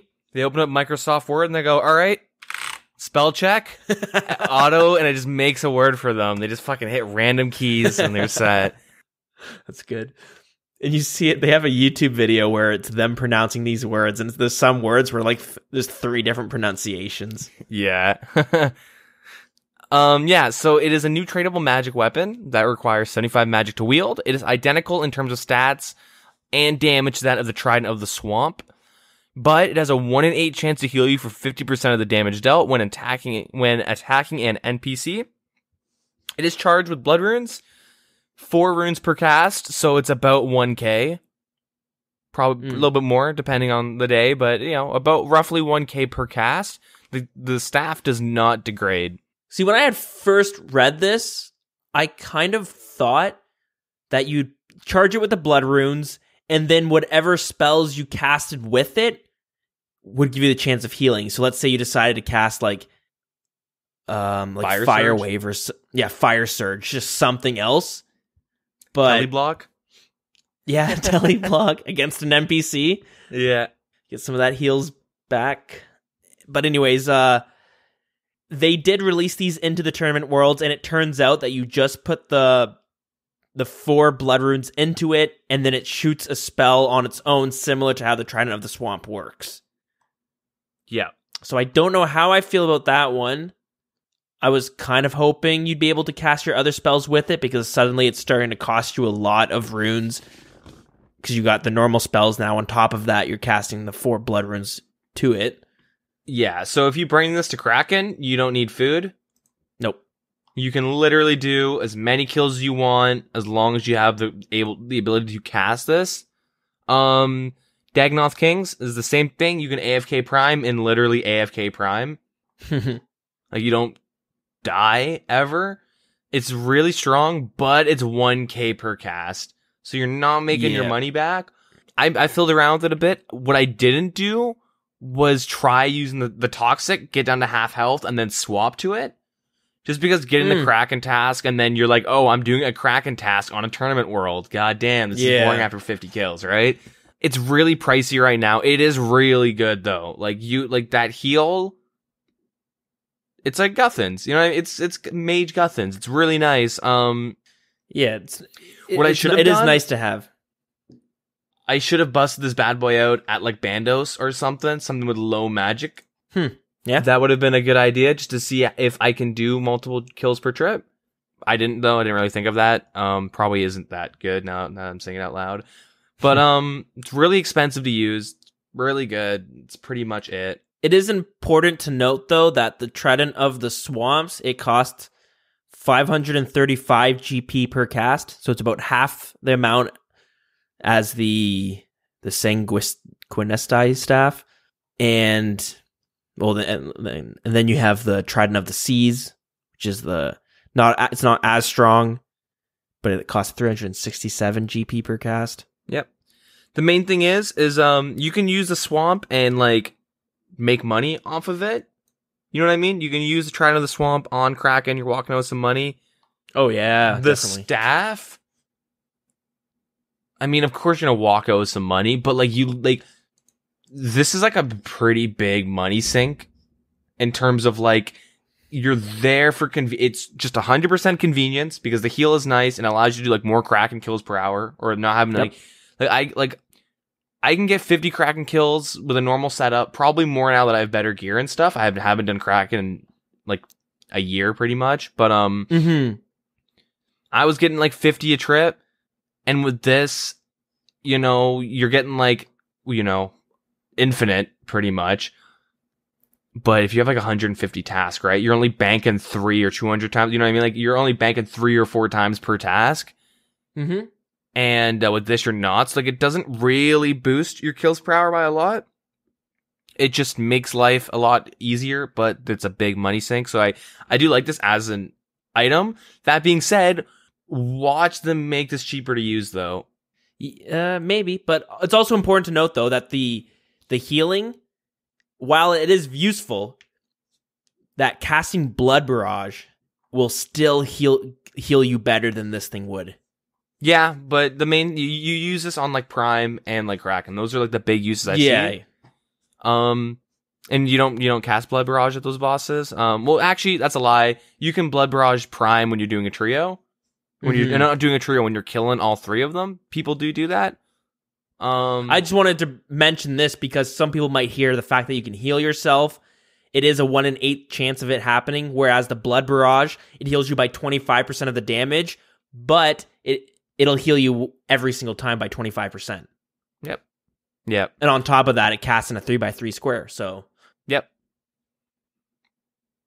Yeah, so I do like this as an idea, as a weapon, but as this comes out, Blood Runes will go up even more in price, and I wouldn't be surprised if it's like, well, we're gonna make it 2 Blood Runes now, and then I'm like, oh, why did I say I like this? Because now I don't like it. But as of the current state, I do like it. I agree. Yeah. Anyways, we'll go to the Grassy Rapier. Grassy Rapier. Sounds good to me. All right, hit us with some lore. All right, of all Vampirium tribes, none were more vicious than the Garazi. These vampires took pride in their combat abilities and would regularly bait their prey into battle so they could test their prowess. The rapier in Lady Verzik's vault was once wielded by the fearsome Garazi warlord. It was given to her by her father, who came to possess it after the warlord challenged him to battle, one that he did not survive to tell the tale. Hit us with some stats. This is the chaotic rapier, pretty much. For everyone knows that, obviously, but it's a new tradable stab weapon that requires 75 attack to wield. It is not charged and does not degrade, and the attack speed of the rapier is the same as the Abyssal Tentacle, the same attack bonus, but it's stab instead of slash. It's interesting. So, this is my issue. So right now, this weapon is as good as a Tentacle Whip, but it's the stab version, right? Yep. Okay, so that being said, if this comes out, whip prices will go down. Well, I mean, they'll go down 100%. Think so? Yep. The fact that this doesn't degrade, and they said it was going to be charged with blood runes when the first time they talked about this, and when everyone got behind it, or when I got behind it, I should not pull everyone with me, But when I got behind the idea of like, you know what? I'll let chaotic Rapier 2.0 come out, because like if it's like a melee weapon that requires like maybe vials of blood and blood runes or something, or one or the other to like use, like a tentacle whip, like there will still be trade-offs where you're going to want to use one over the other. Right now, the whip, you use it for like bandos, right? Like if you're bringing the tentacle whip. Yep. Lot more bosses are weaker to stab than slash. So that's a big point. Even if it was literally you put a whip onto this thing, like the fact that it's now stab over slash makes it better than a whip. Well, it depends on the boss, right? I'm being general though. I'm generalizing. Yeah. Most bosses are weak to stab or have a weaker stab defense than a slash. Because of the whip, right? Because the whip was sure. the like weapon they would make. Yeah. Anyways, I mean, I get what you're saying. I don't think that whip prices will drop, because whereas this is gonna come out, it's probably gonna be in the line of Twisted Bow. Like it's gonna be pretty fucking expensive. It's not gonna be worth like or not gonna be worth it. Maybe on day one. No, but I think it'll be worth 50 mil to 100 mil to maybe even up to 500 mil, depending on how rare it is to get this. It really depends on the drop chance, but I think it's going to be pretty damn expensive. You're not just going to see all these people running around with this new weapon now. Also, it's the same reason why you don't see many people training with the tentacle whip. It's very strong, but it's going to cost you a decent amount of money. People stick to the whip because it's cheaper. Well, and it's like the go-to. You train attack and defense with a whip, and you use whatever you want and any other weapon for strength, because you can't train strength with a whip. You can train strength with this weapon. Yeah, exactly. So there is that too. And you also got to factor in that now you get an extra bonus of 2 hidden strength levels, right? Because when you're depending on what attack style you're using, you'll get 3 for accurate, 3 you get 3 hidden attack levels for training with attack experience, and you know what I mean, like 3 for strength and 3 for defense, then 1 through all of them for controlled. That being said, comparing this to Chaotic Rapier, I don't think is fair, because I believe the big problem with the Chaotic Rapier is that it was also tied to a very strong special attack, if I'm not mistaken. Yeah, this has no special attack. Yeah, that made that very strong in the wilderness. Whereas with this, people will still be bringing the tentacle whip instead of bringing this thing out. You know what I mean? Well, so the main thing with the only reason why I made the joke about it being the Chaotic Rapier is that the rapier would now be the ideal weapon to get instead of a whip. So the main thing is like the only reason why I say tentacle or the whip will drop in price is that your average person isn't using the abyssal tentacle that much. It's the people with like staking addictions, right? So this will be the new weapon for staking. But so staking, people that are addicted to staking, people that like boss all the time, that generally have a bigger cash stack or a bigger bank value than like someone who just slays. Because if you're just slaying, you're not going to be using a tentacle whip if you're like an average person. No. Like that's no one's that. Okay. Since the tentacle whips have come out, and because, from the start of this podcast, I was like level 100 and now I'm like max melee and stuff, right? Yeah. This week, I burned through my first abyssal tentacle, and I went through 5,000 charges this past month. Literally, so half of my whip got used in a month, or like maybe 2 months. And that's because now I'm bossing a lot more. I'm using it for like raids. I'm using it for bandos. Like, I'm actually using the weapon daily, and your average person isn't using it. As opposed to like when we first started the podcast, I had one in my bank, but I didn't even, you know what I mean? I used half of it. Over the course of like a year and a bit, I used half of my whip, and then in a month I use the other half. And like I'll probably be ripping through it like once a month now. I'll be going through a new one. And so that's why the whip sync is a thing, because high level players don't mind spending 2 mil for that extra bonus, because you're doing Olm where you're getting over 3 mil an hour, or you're doing Bandos with like a group of people and you can get infinite amount of kills per trip. Like, it's the trade-off is like okay, yeah, 10,000 hits, there goes 2 mil, but it doesn't matter because I'm making 30, 40 mil with this whip. So like the trade-off is nothing. Yeah. And then so the rapier comes out, and now you don't need the whip. Like, you don't need whips because you can you can just get a rapier. And maybe you use one for a while, but eventually you'll get one. And that's one less person sinking whips. People that crank out multiple raids a day every single day go through a lot of whips. They'll have like 3 or 4 sitting in their bank just so they don't have to keep going back and doing it, right? And now with the rapier coming in, they can just sell their whips, and they're like, all right, once this abyssal's gone, like, I don't need to use an abyssal whip unless I'm doing bandos. But at that point, they're generally not doing bandos. If you're like, oh yeah, I'll just sell off my 4 whips and save up, maybe I already have enough for 500 mil. I don't think the rapier would ever be 500 mil. I could see it being at like 100 mil, maybe between 50 and 100 mil, maybe a bit more actually, maybe like 150. The thing is it reduces what the sink actually is when it comes to the abyssal tentacle. Yeah, because yeah, like I said, the sink is coming from like the hardcore max players and not like your average Joe who's doing gargoyles all the time or something. But that's a fair point, but at the same time, you could kind of argue that there is probably more player, like the item sink, and when I say an item sink, I mean somebody's buying it and they're holding on to it.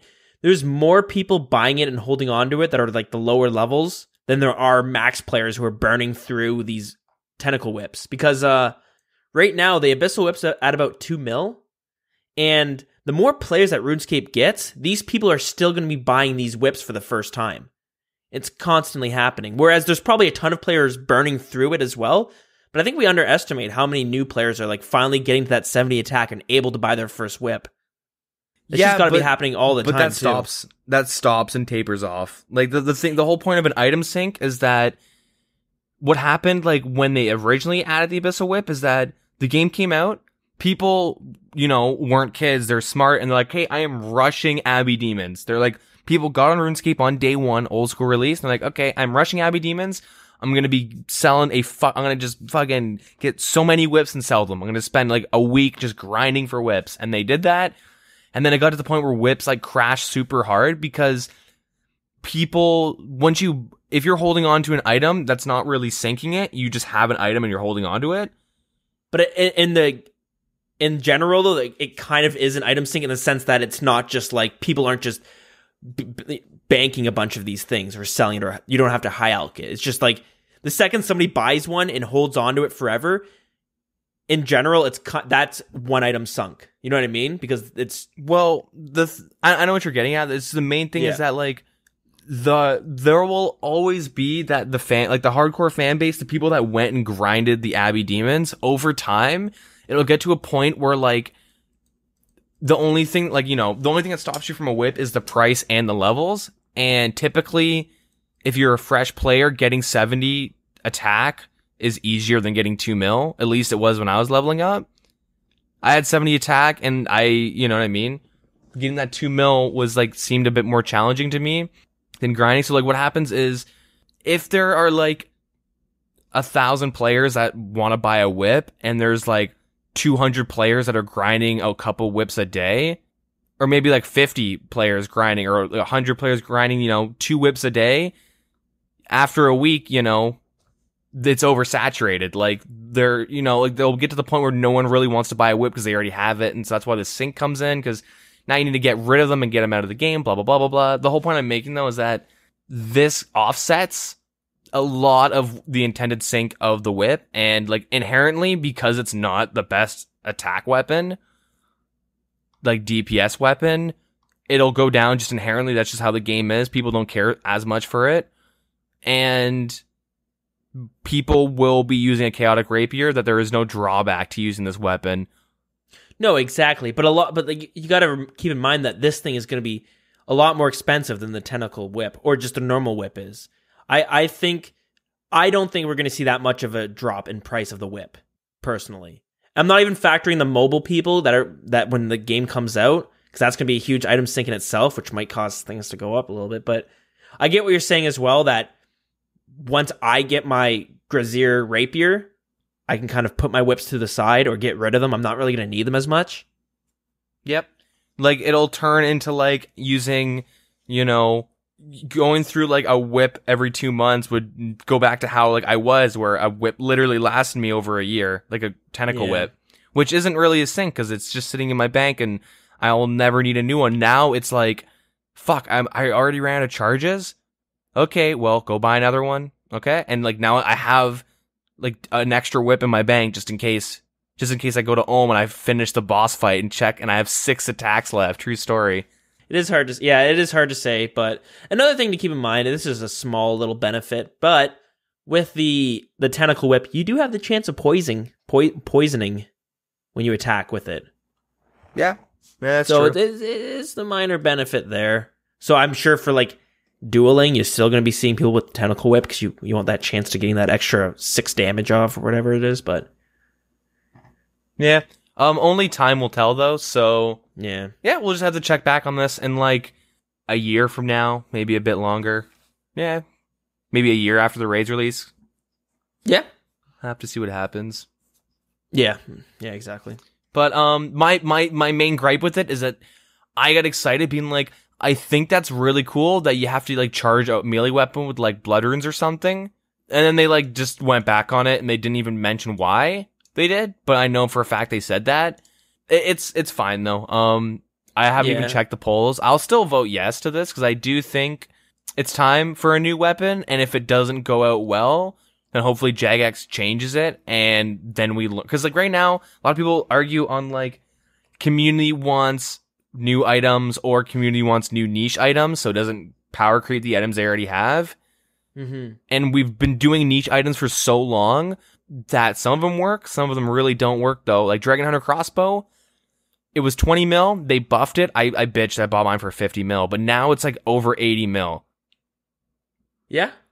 Armacross. I don't even know how much the Armadillo is, but it's probably dropped a lot.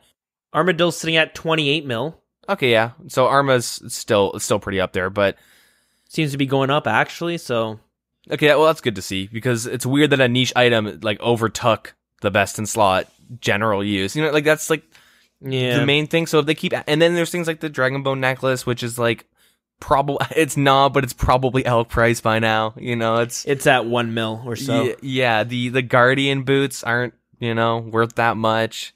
Guardian boots are at about 10 mil. Yeah, okay, so, you know what? That's good. I take that back. That's nice. They've actually gone up a little bit. Like, yeah, sometimes things are going up, and I'm not really sure why. Well, I can answer the Guardian boots with this next item if you want to move on to it. Sounds good to me. So, the TzHaar armor. Hopefully I said that right. I always fuck that word up. But, do you want to give us a lore rundown? Yeah, so the TzHaars were elite warriors in Saradomin's army during the God Wars. Unlike the rest of his forces, the TzHaars operated alone, often working as assassins and saboteurs. Selected from a variety of races, they were all chosen by Saradomin himself, who granted them great power. When the vampires invaded Hollowvale, some of the last remaining TzHaars fell in battle. The TzHaar's armor found in Lady Verzik's vault was taken from one of these fallen warriors. Yeah. So, it is a brand new set. The armor is a brand new set of tradable tank-oriented gear that requires 75 defense to equip them. Each individual piece of armor offers defensive stats slightly better than the Torag's The Corrupted equipment. Mm-hmm. But you also get some prayer bonus. So, when you equip the full set of the TzHaar armor, all incoming damage is reduced by X divided by 3,000. So X is your equipment's defensive bonus. This is based on the attack style being used against you. So if an enemy is using Crush and you have a defensive bonus of 450, then it's 450 divided by 3,000, 15% of damage reduction. This armor does not degrade and does not require charging. So, mention the prayer bonus is the head is 2, chest and legs are 4, 10 plus 10 bonus. That's pretty nice.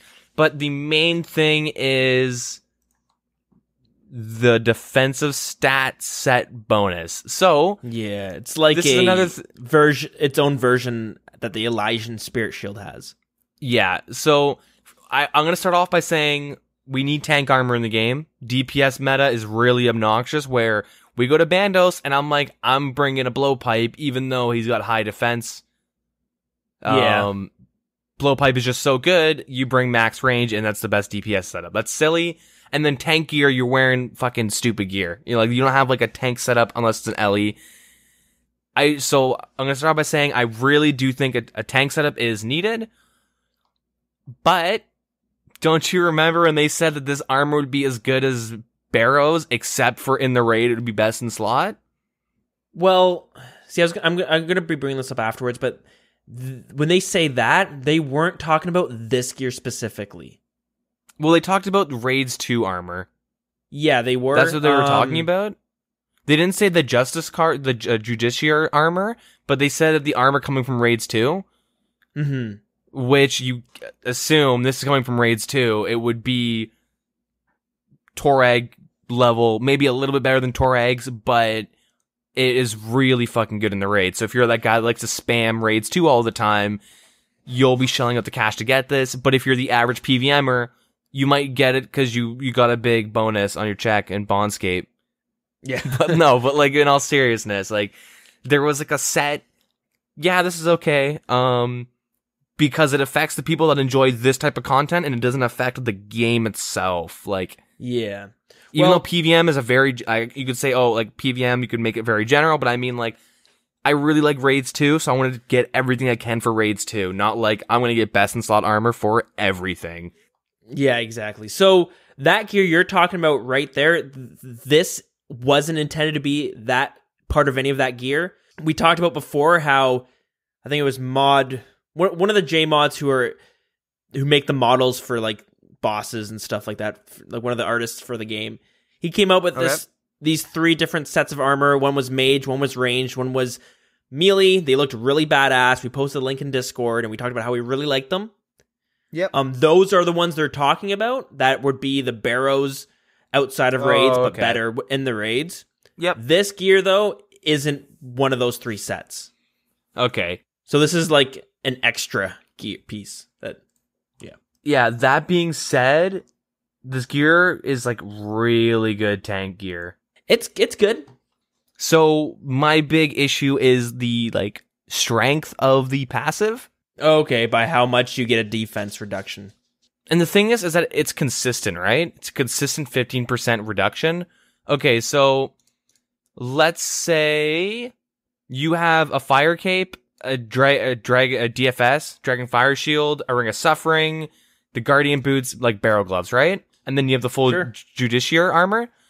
You'll get a 50% damage reduction to like slash, crush, and stab. 15%? Yeah. Yeah, okay.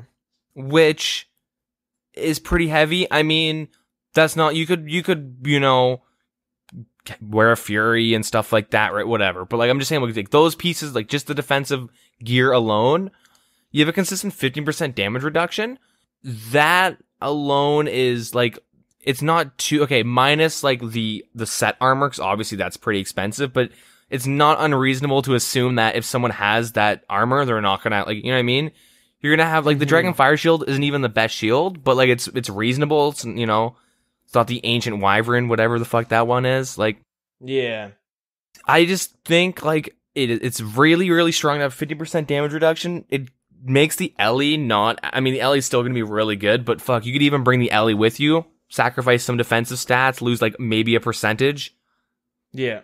I mean, that's obviously going to be expensive as hell. I just think that, okay, 50% is pretty, you know, okay, that's hefty, whatever. But now, anytime tank gear comes out, people are going to be kind of against it. They're going to be opposed to it because of this armor. Like, if this armor were to come out, and then they wanted to bring out the Guardian Boots and the Ring of Suffering, yeah, a lot of people would be more inclined to say no because, well, this is going to bring these numbers of this, which will make Bandos do this damage. Olm's a shitty example. Make Zamrock do this damage. Like, you know, hey, now I can go do Sire and do this and this, like, or like, Cerberus. So literally prevents any, not literally, but it impedes defensive like items coming in unless it's like a new tank helmet or something, right? Unless it's something that were to break the set bonus. So this alone is strong enough to kind of set in stone what the community will agree on to come into the game for the next couple years because of this, which I don't like. It like puts Jagex in a bit of a corner. It's Blowpipe, T-Bow, Dragon Warhammer 3 5.0. You know what I mean? It's the next step of like gear they bring out that they kind of regret. And then they'll also have to start bringing bosses in that work around this Judiciary armor too. Like they have to do with the Blowpipe and the Twisted Bow and the Dragon Warhammer. Like it's like another one of the items that they have to start making weird shit go down to like, okay, now everyone can do it and it's not too broken for like max geared people. Yeah, that's a good point. Again, I'll agree there where I like the idea of tank gear, but at the same time, like I like this armor. Don't get me wrong, but now that you mention it, I'm kind of worried that if this does become a problem where they need to start tweaking bosses around this, like you mentioned, Twisted Bow, Blowpipe, Dragon Warhammer even, and now if this armor gets added to the list, I'm sure I'm missing some other ones, but will it be problematic? Because we have seen them just not really touch or tweak the gear to make it less of an issue when it comes to creating new bosses or new content in the future, right? Yep. Yeah, that's a problem with a gear set like this, where like it looks good. It has a cool set, like where you get like a damage reduction based on their attack style they're hitting you with, based on what your defense in that is in total with all your gear. But it feels like you're kind of gambling on whether or not when you vote for this, if they're actually going to touch it, if it becomes like way too crazy. See, like with the Twisted Bow, they've done that with a few things with like Bandos, and the Major in it too is one of the more recent ones. But then you look at something like the Blowpipe, where it's been out for a really long time now, and it's used in almost any scenario that it can be used because it's just the best in slot, hands down. And there was a time when the Blowpipe was very cheap to actually buy. The only reason it's worth like 2 or 3 mil now is because you can destroy it for the scales. Yeah. There was a time where you couldn't destroy it for the scales, and it made it just go down in price a lot. But now it sits at basically the price of it is basically how much the scales are worth. So yeah, my big thing is example. So with that gear I was talking about a bit ago, every time you get hit by a 40, that's -6 damage off that. So you're going to hit by a 34. Every single hit, though. Every time that. Yeah. It's the issue is that like it's very consistently good, I guess. I don't know. I'm just worried. I don't mind if it comes in. The only thing I care about is what are they going to do with the next bosses and stuff that comes out? And how are they going to ever introduce any more tank gear? Or is this like, that's it? Last piece of tank gear we're ever getting? Here you go. Have fun with it. Like, you know, it kind of really puts themselves in a corner. Again, for like the 5th time in a row. Yeah, exactly. And like, but at the same time, I like the idea of having gear that's tanky gear, but it's it's good tanky gear where like, again, you go to Bandos, you have a designated tank, suddenly he's able to tank a lot better than they actually are. Maybe they don't have to do the whole, because with Bandos and mini bosses, the tank will just attack the boss and then have to step underneath them. And it causes the tank not to be able to hit him for a second.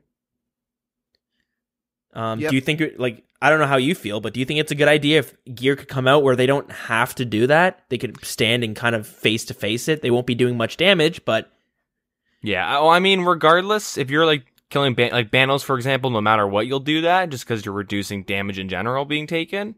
But yeah, I do find that like the tanking mechanics now are just make it so the boss can't hit you and you're okay. Mm-hmm. It's kind of weird. Okay, one thing I do. Why are we still on tier 75? Why isn't the rapier going for 80 or 85 attack? And why isn't this going for 80 or 85 defense? Like, why are we still on 75? Yeah, see, that's funny. That was something I wanted to bring up as well. No, I agree. I can see why they keep it at 75, where it's like, it's not that much better than the Abyssal Tentacle, and that's 75. Well, it's actually not better at all, besides it not being degradable. So they put it at 75 because that's what the tentacle's at and stuff like that. And there isn't really a bunch of, like, there's not really a chest and legs. I'm trying to think, and I don't think there is for melee. That's 75 defense. But at the same time, it would be nice to introduce a new tier, like maybe 78. That's what we saw the PvP armors are going to be at.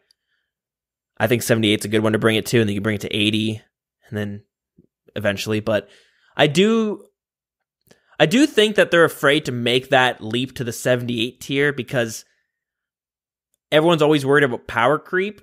And once you start going up in tiers is when you really, it's like you officially crossed the next line, which I'm not a line, but you cross to the next part of power creep, quote unquote. Yep. But the thing is as well, is we talk about power creeping and how like you don't necessarily want, like the thing is you need to do power creep properly. That's the thing. You need to do it at some point, but you need to do it properly.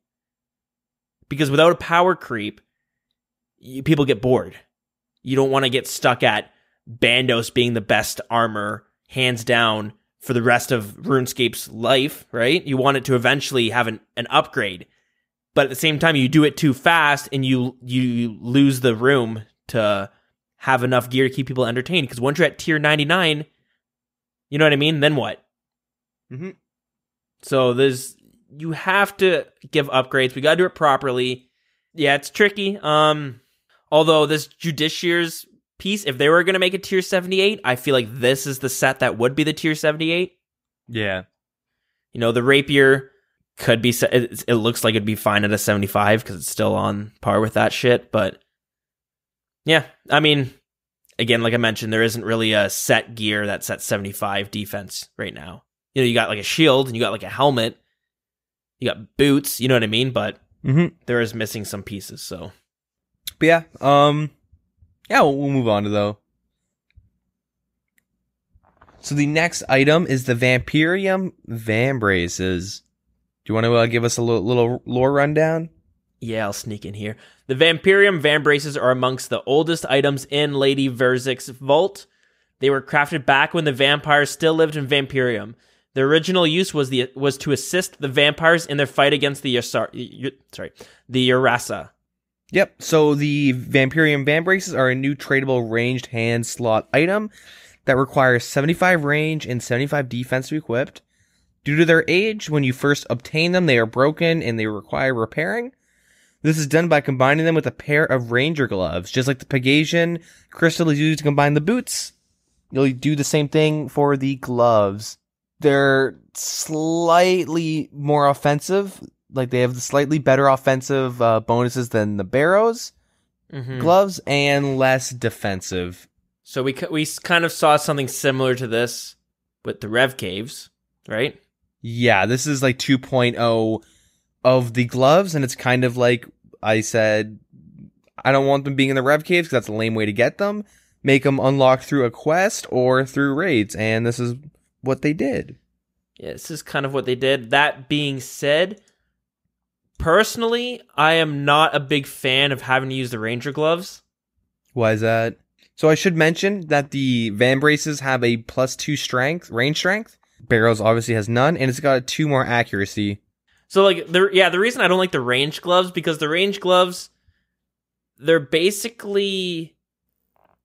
as strong, like range gloves are as strong as black Vambraces, right? Yep. Whereas barrel gloves are already better than black Vambraces. Now, I'm not saying you should have to pair the barrels gloves up with what is it? What did they say you have to attach it to? Just the Vambraces themselves.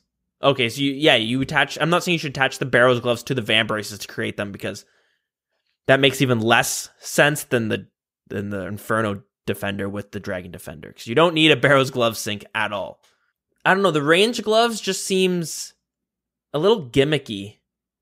Like, I found that the Pegasian crystal to the Ranger boots were a little bit gimmicky, in the sense that it's kind of weird that the best in slot range boots have to come from a clue scroll, medium clue scroll of that. You know what I mean? That's weird in the first place, but the Ranger boots are so old that, like, they've been kind of grandfathered in. I'm not giving them a pass, but you can't just take them out of the clue scrolls all of a sudden. So I get why that's there. But the range gloves, that comes from an elite clue scroll, and it was meant to be mainly for pures, right? Let me look this up. Use it to train up until 70 range. Yeah, because unlike the black Van Braces, you don't need 70 range for them. You just need 40 range for these with no defense. Yep. It's not even like best in slot is what I'm trying to get at. Like the range boots, the reason those kind of work with the Bagasian crystal is because they are the best in slot. Even though it's weird they come from a clue scroll. So these come from a clue scroll, but they're not even best in slot. Which is why I'm like, I don't know. It seems a bit gimmicky. Not, you know what I mean? I mean, what would you attach them to? Yeah, that's the thing. You don't want to do black Van Braces because you don't need a black Van Brace sink. You don't want to do Barrows gloves. I'm not too sure, but I'm sure if I spent some time sitting down, it could come up with a better idea. You know what I mean? On how you do this. It just, I don't know. Well, and then look at the Bagasian crystal. That thing is worth like 60k because of the Ranger boots, right? And how rare they are to get. And you have to go grind like a, medium clue scrolls, which is kind of like a lower tier activity. Yep. So that caused the crystals to just drop down in price. So we might see something similar with this, where like the Van Braces, did they say they're tradable? Yep. Yeah, so the Van Braces I could see it dropping down in price eventually. And the reason the Vampirium Van Braces are so expensive being because the Ranger gloves go up in price, or whatever it is. They're going to sit at whatever the Ranger gloves fall to, because they're going to be the harder thing to get. That's my guess, looking at the Cerberus, Yeah. I don't know. I do find it weird that you could just, you can buy the best in slot range gloves, but now you have to buy them in 2 pieces. How come you can't, what about the Tormented Bracelet? I don't know. I think it's weird. Tormented Bracelet, you know what I mean? You get a Zenyte Shard and you're set, right? Zenyte Shard or the Zenyte Gem or whatever, and the Onyx, and you fuse them together and you make the Tormented Bracelet. Mm-hmm.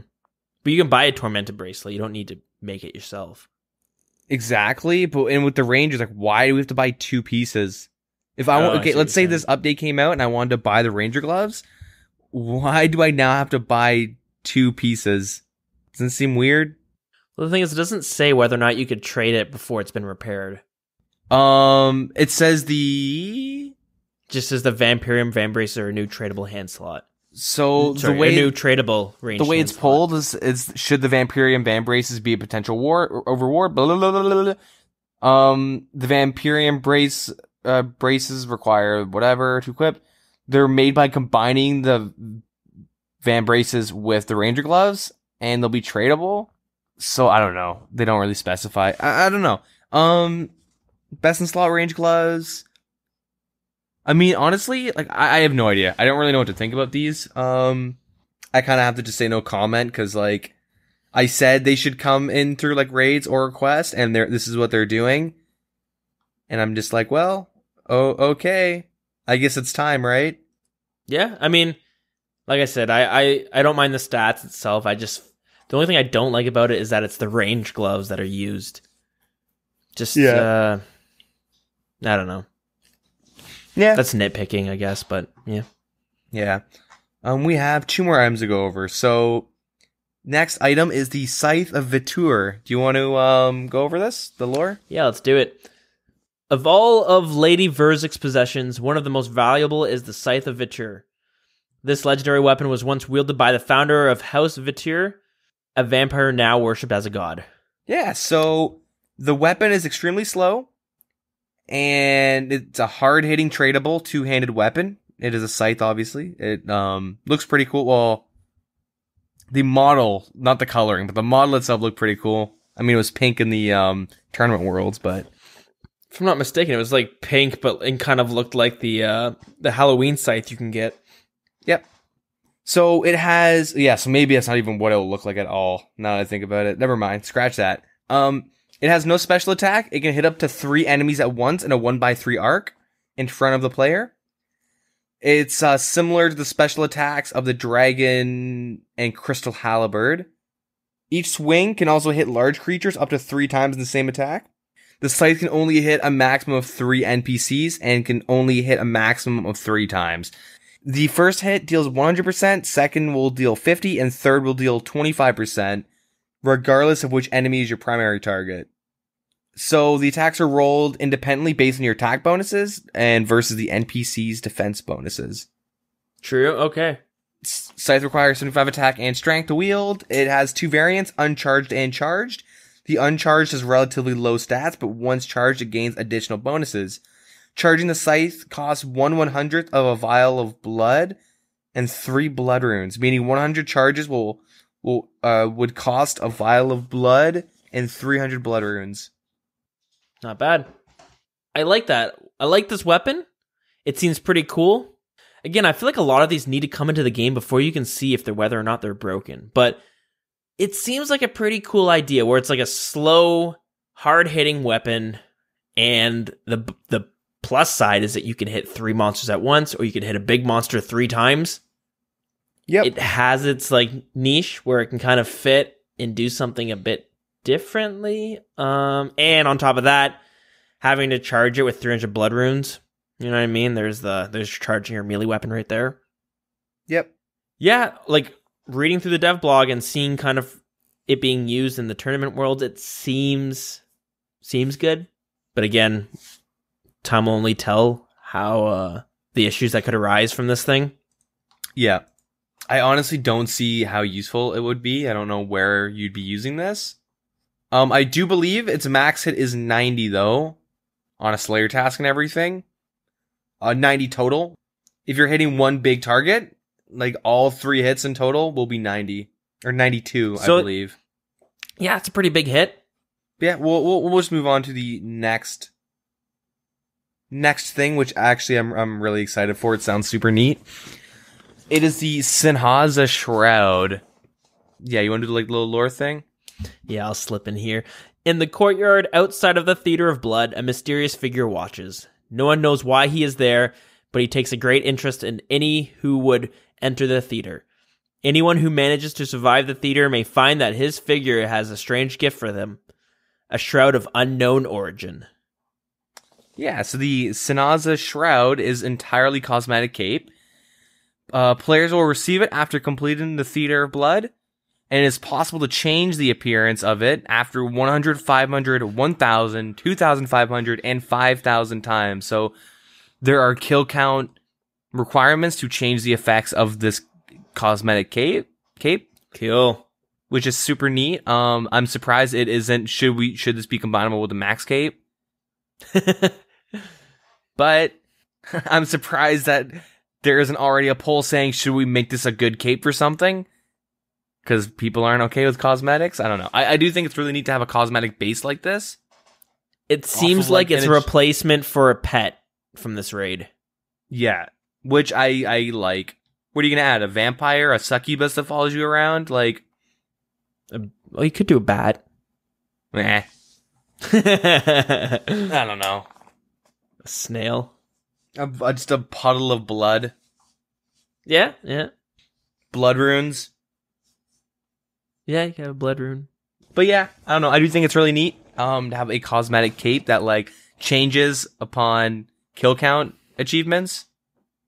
Yeah, I agree. And it gives you more of a reason to grind out, 5,000 kills, I guess.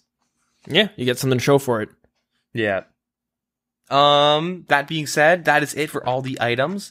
So all these items and all potions we talked about have been put in a poll on RuneScape right now, so you can go ahead and vote. We'll move on to the next thing. All right, so it is everyone's favorite. It is Dead Man Finals. Woo woo. And the season clarification. So, yeah. So they changed the Zenite rings to become craftable. This change was, reverted prior. The change was made following community feedback and reverts a prior decision. The supply chests. So the location of supply chests have been changed, and there's an updated image on where they'll be. Once the lethal fog warning has begun, you'll be able to see in game where the chests will spawn. The items are the same as in the last tournament, but the ordering is different, and we won't reveal the order ahead of the tournament.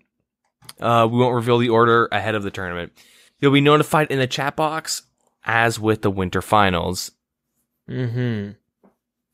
The permadeath phase. So they've changed the manner in which the fog operates before the arena section. Anyone who has stood in the lethal fog once it jumps will be instantly killed. Anybody entering the lethal fog when it isn't jumping will be hit for an increasing amount of damage for the longer they're stood in the fog. Anybody who ignores the increasing damage and travels further into the lethal fog will be instantly killed. Generally speaking, the changes are kinder to those who happen to find themselves accidentally entering areas which are covered by lethal fog. So you won't see those funny clips of YouTubers going into caves and dying and then making fun of themselves about it for like 2 years now. And the jokes definitely aren't stale at all. Yeah. The final 1v1 permadeath phase. So the bank chest accessible in the 1v1 stage has a venerate option, which allows you to change your spellbook. Phoenix necklaces correctly act as food in 1v1s, meaning they will be removed when your inventory is replaced. And once 128 players who have qualified the arena section have been teleported to the arena, they will have the opportunity to access their bank chests. Players will access their bank for 5 minutes, and this is the only opportunity they have to bank throughout the arena section. We have changed the manner in which fog operates during the arena section, so it all rounds up to, but not including to, the semifinal stages with 4 players remaining. They're given 5 minutes to fulfill their 1v1 fights, and after 5 minutes, damaging fog will fill the arena, hitting them for 5s. For the semifinals and finals, the arena fog is manually activated. Once activated, players will receive a 30-second warning, and they'll get hit for 5s. I think that's kind of neat. Just in case the fights start getting stale, Jagex can say, all right, hit a button and just start killing them. Yeah, take them out. So this is where it gets juicy.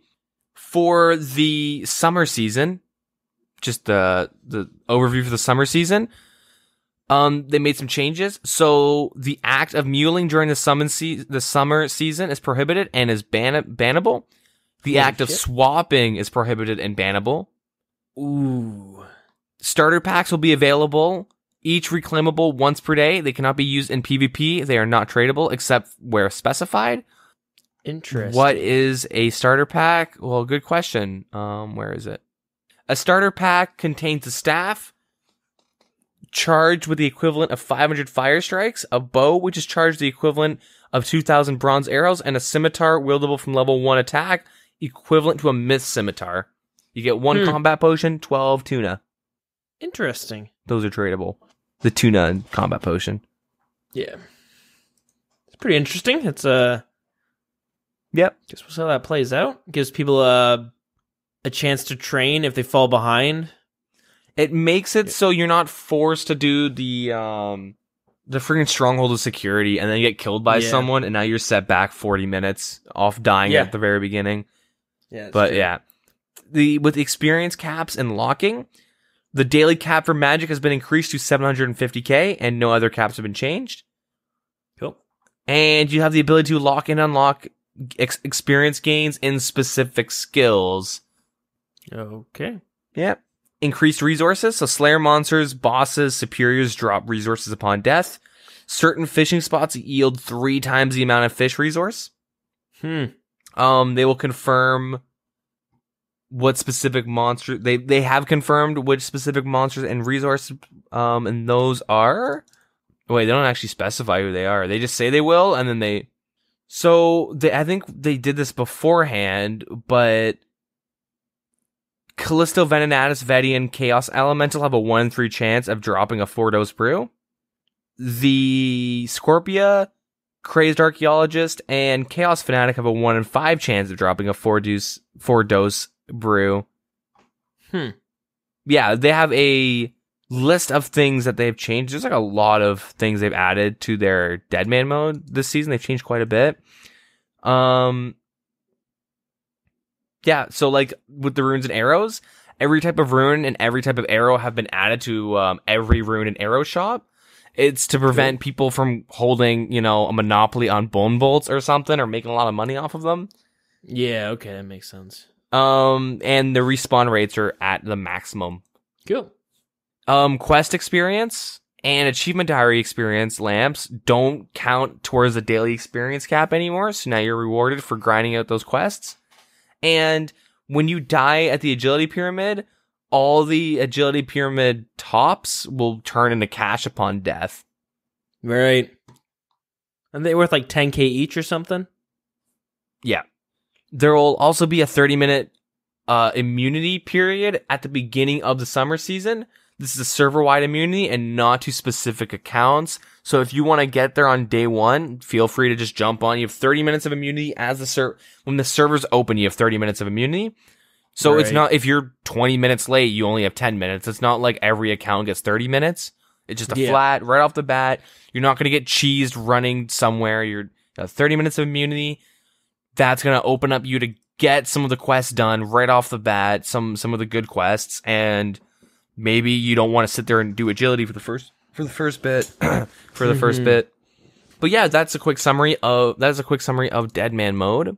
Yeah, not bad. It's cool to see them constantly doing these changes, and the last MMO is really good. I thoroughly enjoyed that. Mm-hmm. All the ones before that one, there's always at least one issue with something, you know what I mean? Something went fucky.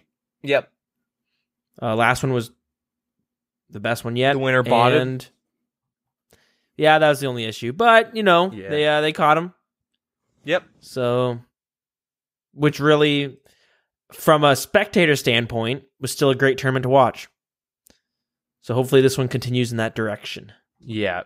That being said, the tournament is going on right now as we speak, and it will end. Mm-hmm. The final hour is on the 17th, Saturday, and it begins at 7 p.m. GMT. Eastern Standard Time was at 3 or 4. I don't know. But at 7 p.m. GMT on Saturday, the 17th, that is when the final hour will begin. And then directly after that final hour, that's when the next seasonal starts, the summer season that we just went and talked about. Right. Mm-hmm. Anyways, so all that shit being said, the quality of life month is over, of course, and these are the final updates that we'll be talking about now from the quality of life. So the spinning wheel interface has been updated to use a make all interface. Okay. Here's the biggest one. Tears of Gothic streams now last a minimum of 9 seconds before moving.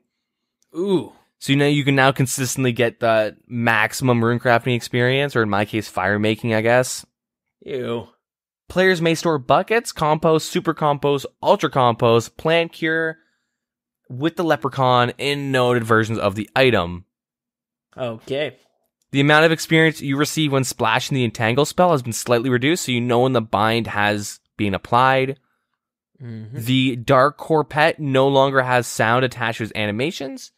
And another data orb, and you've probably noticed this one, but another data orb has been added to your minimap to display your current special attack. You cannot click the orb to do your specs, sadly. That'd be a little broken. Oh, yeah. That's pretty much it. Cool, fun stuff. What a week this has been. I guess we'll bring this on to the community section, or what has been going on in the community, I should say. Well, the first thing that I had pulled up here was the fact that hardcore Ironmen will lose their status when they die in Raids 2. There's been a bit of controversy, but really it is kind of silly that with Raids 1, they were able to get these raid... they could get raid gear without ever having to worry about fucking up and losing their status, right? Yep, you can get your best in slot gears without losing your status. It's safer to get a twisted bow than to get a Kelphite Queen head. Yeah, exactly. So, kind of silly, so it makes sense there, but there's a little bit of an outcry for that. Again, on the theme of Raids 2, people were unhappy with the name of the Infernal Defender. I guess when people hear Infernal, they instantly think of the Infernal Cape or the Fight Caves or things to do with the TzHaar. Now, the only reason I'm bringing this up now because I kind of wanted to touch on it beforehand, but the idea is, as we mentioned, it was made in the realm called Infernus, which is basically hell, and it's where basically the demons live. Doesn't have really anything to do with the TzHaar. A little bit of A little bit of lore there, I guess, tying that in. And again, raids 2. And we talked about this before, about the 3 sets of gear, one being range, one being mage, one being melee. That was supposed to be as good as Barrows outside of raids, but like best in slot in the raids. It doesn't. So as you know, we went through all the items pulled, and those were absent from that list. Yeah, what the fuck, Jagax? Yeah, because they looked fucking really good. Yeah. Make them purely cosmetic. I just want them in the game. They look sick. They look cool that I want them to have some decent stats. You know what I mean? Just make them bronze base. Make them as good as iron, and I'll still be down. You'll still be rocking those when you're doing your Slayer task. Oh, yeah. Well, anyways, yeah, they were absent from that list. We don't know whether or not they're going to come up with another pull bringing these out, but they did talk about having this type of armor, so it's kind of weird. We did get a comment from Mod West talking about this, and his comment is, never fear. While they may not be used this time around, there's always room for the sets to be used in other pieces of content. So that to me sounds like they won't be coming from raids. And while we might see this gear come into the game one day, it'll be at some other piece of content. Although I feel like that's I don't know. I feel like you really could add those in and just get, I don't know, if they felt proper for the raids too. Theater of Blood. Especially if the gear is, if the raid is geared towards 5 people, and let's just say the Justiciar armor comes out, I believe it was 4 images we saw, right? There was actually 3. Okay, well 3, if I'm not mistaken. Plus the Justiciar, it's 4, whatever. You know what I mean? Like, it feels like it should come out with the raids, especially if it's geared for 3 to 5. Mm-hmm. Like, you want to keep it in line, so if you have, like, 4 buddies, or you go in with a total of 5 people, you all could wear a set, and be cool. But yeah, I don't know. It looked badass. It felt that it really worked with the theme, the cosmetics, like the way it looked. So yeah, kind of a shame, but hopefully, hopefully we can push to get that into a poll to see if they can make it into raids too. And yeah, besides that, I don't know if this is something that we should bring up, but probably should, since the community kind of had an uproar about it, or it was, if you're on the Reddit, that's all you would see for the past couple days. But so we'll just briefly bring it up, but I don't think there's really much to talk about. There's a popular YouTuber that goes by the name A Friend. He recently had a stream where he took donations for in-game gold. People donated him like $3 bill worth of gear. After that, the next video that came out was basically him trying to get 150 mil doubled from a scammer at the GE. And of course, he lost the gear. And a lot of people are very unhappy with that. Yeah. A lot of it is, well, you donated, your fault. I think a lot of it is his attitude too. There's people, he was making comments in his CC being like, well, that's your fault, you're a fucking idiot, it's my money, fuck yourself, saying some racist stuff too, but he was just kind of like, well, you go fuck yourself, it's my content, not yours, don't watch it. Yeah, it kind of happens. I guess people get bored of the game, I guess, and again, the only reason I really felt the need to bring this up is because you'd see it everywhere. On top of that, he is one of the most popular YouTubers for old school RuneScape. But really, if you don't watch his videos, you're not going to give a shit. You know what I mean? Yeah. Makes no difference to you. It's a moot point. So yeah. And that's about it that kind of went on in the community for the most part. The reason I say it like that is because this gives us a chance to introduce a new segment I think we should bring onto the show.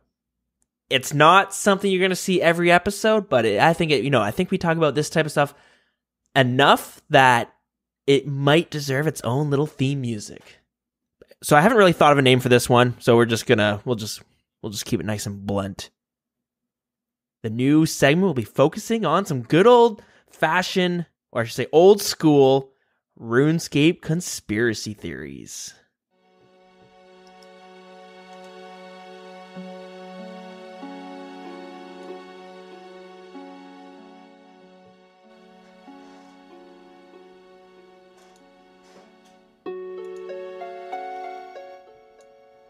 So what we're going to be talking about this week. So we were talking about the Ranger gloves being used to create this new vampire van braces. Well, it turns out that on February 25th of this year, the Ranger gloves, the price of the Ranger gloves got inflated to about $2 million per glove.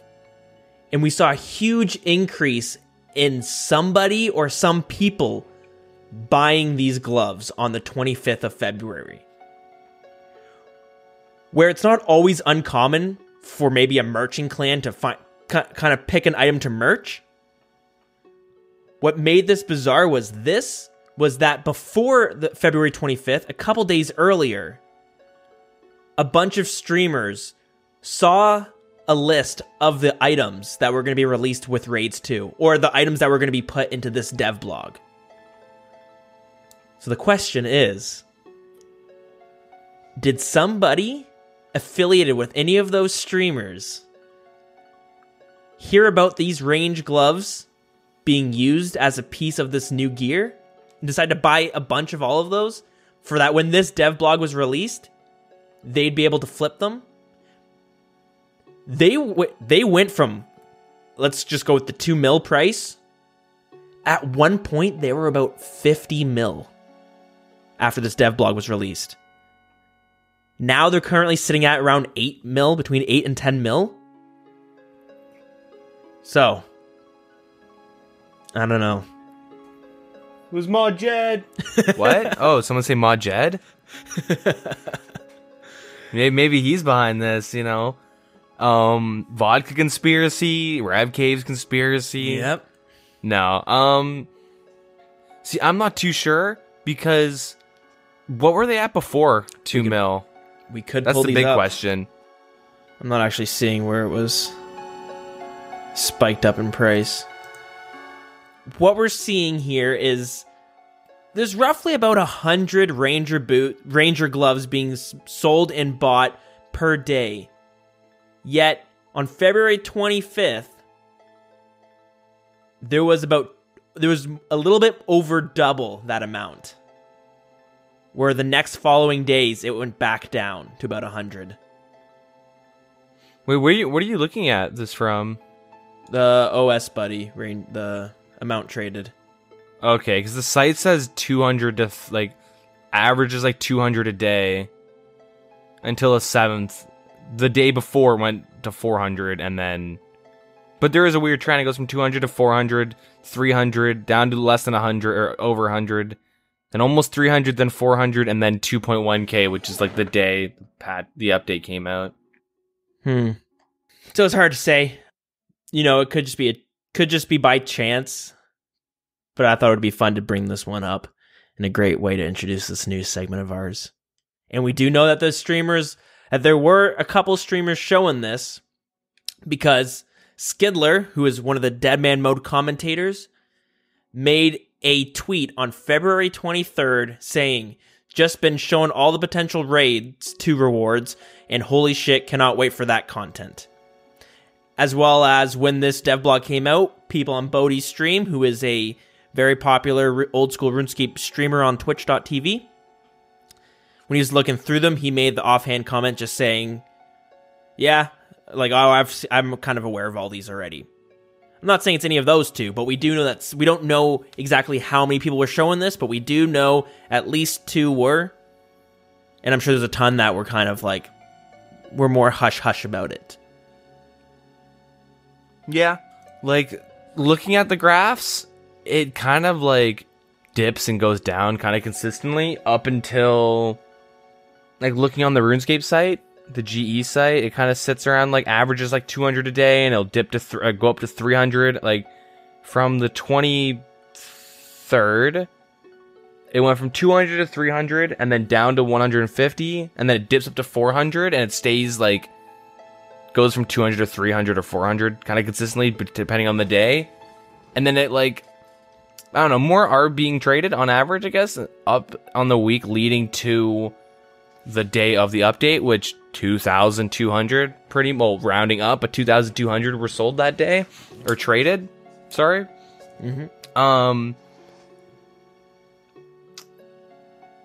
So I don't know. It could be like one of those things. It could also be something where the Ranger gloves are going up in price, so people try and make a quick flip on them, and it just turned out that, boom, this happened.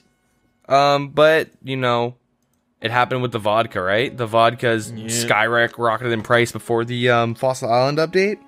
Yeah, we saw that some player had bought like 1,000 of them or something. Yeah, so it's likely that this happened again. I don't know, though. Yeah, so that's not too big. I can tell from your reaction, not a huge fan of that one, but that's okay. We'll try another. I'm just saying, it's Mod Jed. Anyways, we'll move on from that one. This one a little bit smaller in the conspiracy scale, but let's talk about this one. So, last Dead Man Mode tournament, we had seen a certain, I guess, Dead Man Mode finalist, someone who made it into the finals. They were killed when they were facing somebody who was using a bunch of gear, but part of that gear was a Ring of Suffering. Which, if you don't know, it's more of a defensive ring. Yep, you can charge it with Rings of Recoil. It's very, very good defensive ring. Yeah, it is pretty good, and yeah, it could be pretty decent in Dead Man mode. So, the player that was killed by this other person with the Ring of Suffering, and I almost feel like we've talked about him before when it comes to Dead Man mode, because his name looks familiar, and most of the time I feel like I'm out of the loop when it comes to these high-profile RuneScapers. Anyways, this player is named Wriggled. He had tweeted Mod Sween saying, you guys should look into the Ring of Suffering because it is a little overpowered in Dead Man mode. They're just saying it'd be a good idea for that to get removed.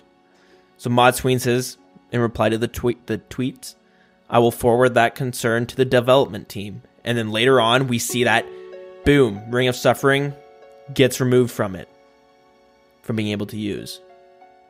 And there were a couple people, or maybe clans, who had the specific plan to rush the Ring of Suffering.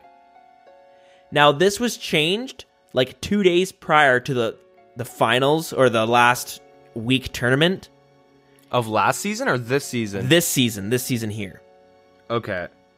And the thing is, we didn't even talk about it in the dev blog, really, because there is a whole separate section on the Oldschool RuneScape website that is just about Dead Man mode tweaks. We talked about some of them, but there's a lot of them. There's a whole page of it that doesn't really get talked about, because maybe they're just so minor in detail that it's not entirely worth mentioning in its own dev blog. They have a change log that isn't in the news section. It's in its own section in the Deadman area, I guess. I mentioned it quickly. I think I did, at least, but maybe I didn't. But the thing is like, it's kind of a way to sneak changes in, because unless you're checking that page consistently, how would you know that all these changes are happening? Especially if it's happening 2 days before the final week is happening. Mm-hmm. A lot of people iron out a whole plan on what they're going to be doing, and they have like step by step on how they're going to work through quests, how they're going to work through content. But you do something like this, you could really fuck a few people over, especially when it's unannounced, right? Yep. So, yeah, it is kind of weird that the best in slot amulets and stuff like that get removed 2 days before a $20,000 tournament or whatever, with no big announcement. Yeah. I'm gonna beat a dead horse and say Mod Jed is probably behind this.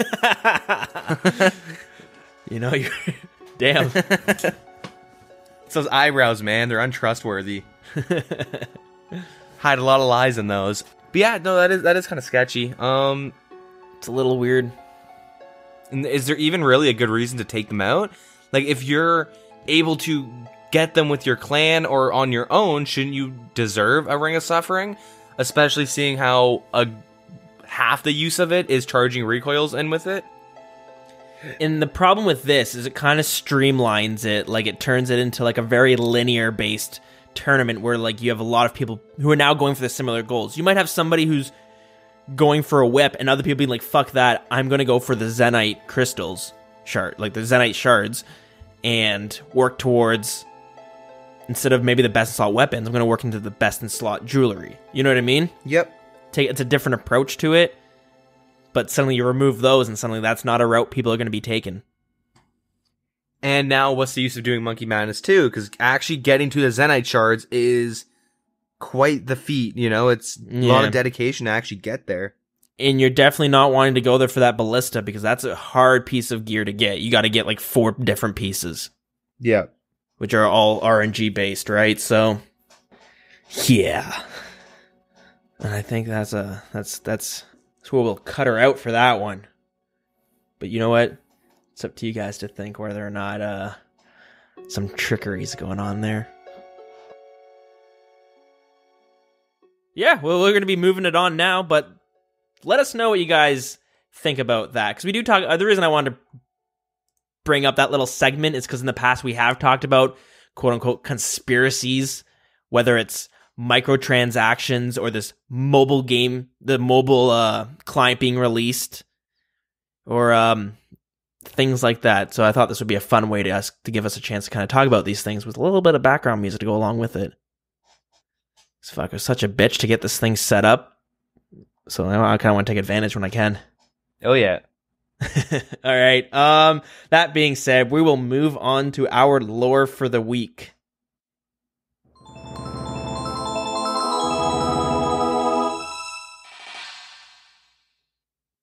This week for lore, we're going to be talking about the TzHaar race. Pretty sure I've touched on this race in one of the earlier lore sections of the show, but this week we're going to dive a little bit deeper. The TzHaar reside in a city called Mor Ulrich, which is underground where the Karamja volcano is. The TzHaar are an ancient yet sophisticated society. There are no other civilizations that resemble their own. Despite their appearance, the TzHaar are a peaceful race and have existed beneath the surface of Karamja for thousands of years. Even to this day, many parts of their society still remain a great mystery amongst us. The TzHaar appear roughly humanoid, but are made of solid obsidian and magma. They possess 4 arms and are a lot physically stronger than humans. The TzHaar are born from eggs, which are incubated in birthing pools full of molten lava throughout the city. The TzHaar have a unique ability of being able to transfer memory at birth. There's much debate on how this is done, but we do know they are able to pass on their memories and obtain past memories from their ancestors before them. The TzHaar being such an ancient race, this allows them to be very, very wise as well. It is believed that the deeper that eggs are placed within the lava, the more memories they are able to absorb. They live very long lives, although the exact length is still unknown. As they grow older, their bodies begin to lose heat and solidify. To prolong life, they have built terminal chambers throughout the volcano where the TzHaar can go in order to draw warmth from the volcano. When the TzHaar die, their bodies harden and they lose all mobility and become what they call the Hartok. Once this happens, it is told their minds still remain in their solidified and petrified body, which you can often see displayed in the city in a statue-like state. At times, they are also broken down into holy currency that is used throughout the city called Tokal. At birth, a TzHaar uses a caste system when choosing what they will do in their life. This system is chosen based on their physical and mental traits, and when a job is chosen, they must follow it for the rest of their life. In their society, there are 4 different roles one can be put into. The TzHaar Ket. They are the guardians and police force of the city. They generally tower physically over the other castes, and they follow a very, quote, noble code. The weapons they often carry are obsidian mauls, called TzHaar Ket Om, and obsidian maces, called TzHaar Ket M. If there is ever an invasion on their city, the TzHaar Ket are the first to defend it. The next role is the TzHaar Xil. They are a hunting class that are also very adept in combat. They generally carry an obsidian sword, known as Toxt Xil Act, a obsidian knife or dagger, known as the Toxt Xil Ek, and obsidian throwing rings, known as Toxt Xil Ul. The next role are the TzHaar. They are the craftsman class of the city. When in battle, they use only their fists, but they are the ones who are crafting all of the weapons and armor within the city. And the last role are the TzHaar. They are a mystic class that governs and leads the city. Whether or not a single TzHaar rules is unclear, but it seems that the TzHaar are all part of a council. They are thought as being the wisest and often carry a staff known as the Toxt Tal.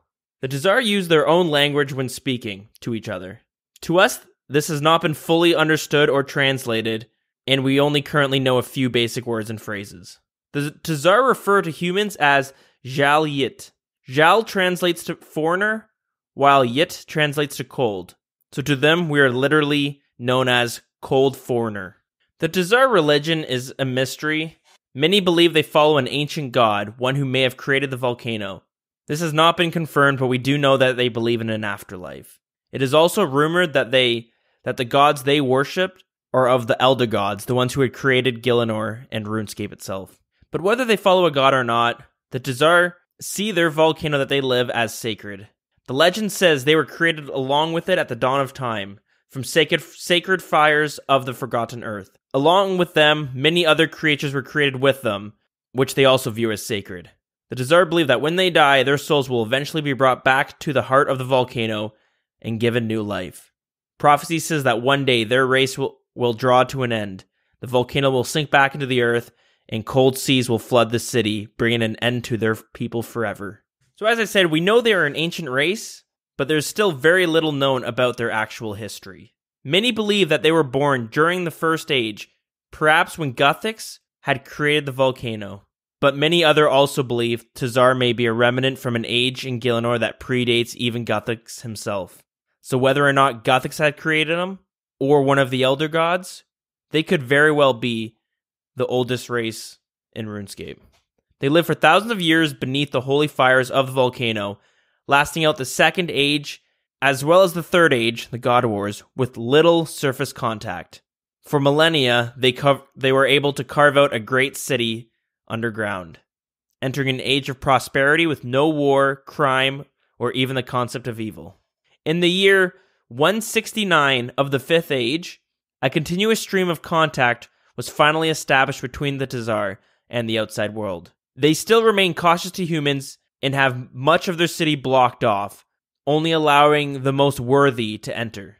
In order to enter the main parts of their city, you must prove yourself worthy by defeating the Fight Caves. The Fight Caves is to prove yourself in strength by defeating the fearsome TzHaar, a very sacred monster that they hold in high regards. In the very heart of their city, there is an area that was once one of the largest birthing pools or incubators in the TzHaar city. This was created by digging an extremely deep incubator to place their eggs.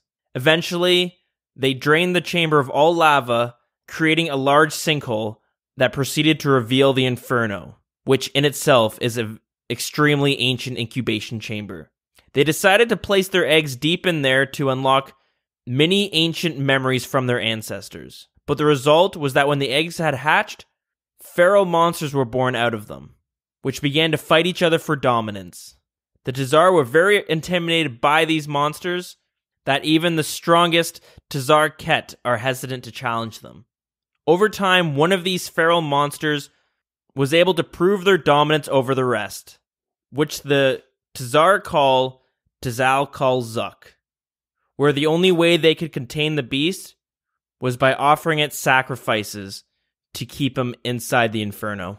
And that's where we're going to end it this week with lore.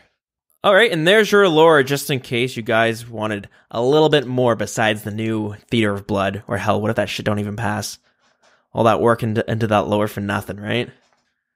So, yeah, well, so we're going to wrap her up because it's time. Yeah, it's time, and we've talked in length this episode, it feels like. Anyways, I mentioned last week that within our little community, we had a friend of the show, Bhooleys, who is doing another giveaway where he's giving away the Dwarf Cannon, I guess, miniature. It's a mini version of the Dwarf Cannon, but it still looks like a fair size. And looks really nice. There's pictures and videos of it in the events channel on Discord. If that's something you're interested in. Keep your eyes and ears peeled. And he mentioned he would like to do this event probably at the end of this month or the beginning of next month. So at the end of March or the beginning of April. So stay tuned in the upcoming weeks and we'll let you know more of the details. As for what's going to happen, not really too sure. The little teaser is probably going to require a Dwarf Cannon. We'll see later on. And you're probably wondering, how can you keep in touch with the show or keep in touch with us? There's a few ways of doing that. You can hang out with us in-game on Oldschool RuneScape under the clan chat WildCC. If you want to follow us on Twitter, it is @TheWildernessRS. Our Facebook is facebook.com/TheWildernessPodcast. Our email is thewildernesspodcast@gmail.com. If you want to join our Discord, we have a link posted on both Facebook and Twitter.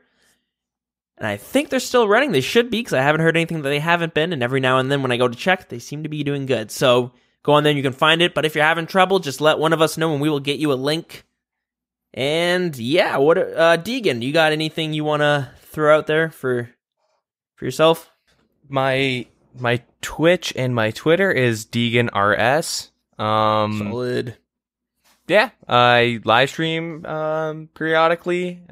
Generally, I just stream raids. There's not really much I do as of right now. I do like a lot of the other boring content off stream, so a lot of it is like raids and PVM focused. Yeah, so come check that out whenever. Feel free to drop in and say hi. Yeah, that's pretty much it. Cool stuff. So I think we should get out of here. Please leave us feedback if there's any parts of the show that you guys aren't a huge fan of. Just let us know. But if you're digging everything, then we'll just keep on doing what we're doing then. Yep. All right, guys. Thanks so much for listening. Tune in next week for the 76er. Yeah. Yeah, have a good one. All right, take care.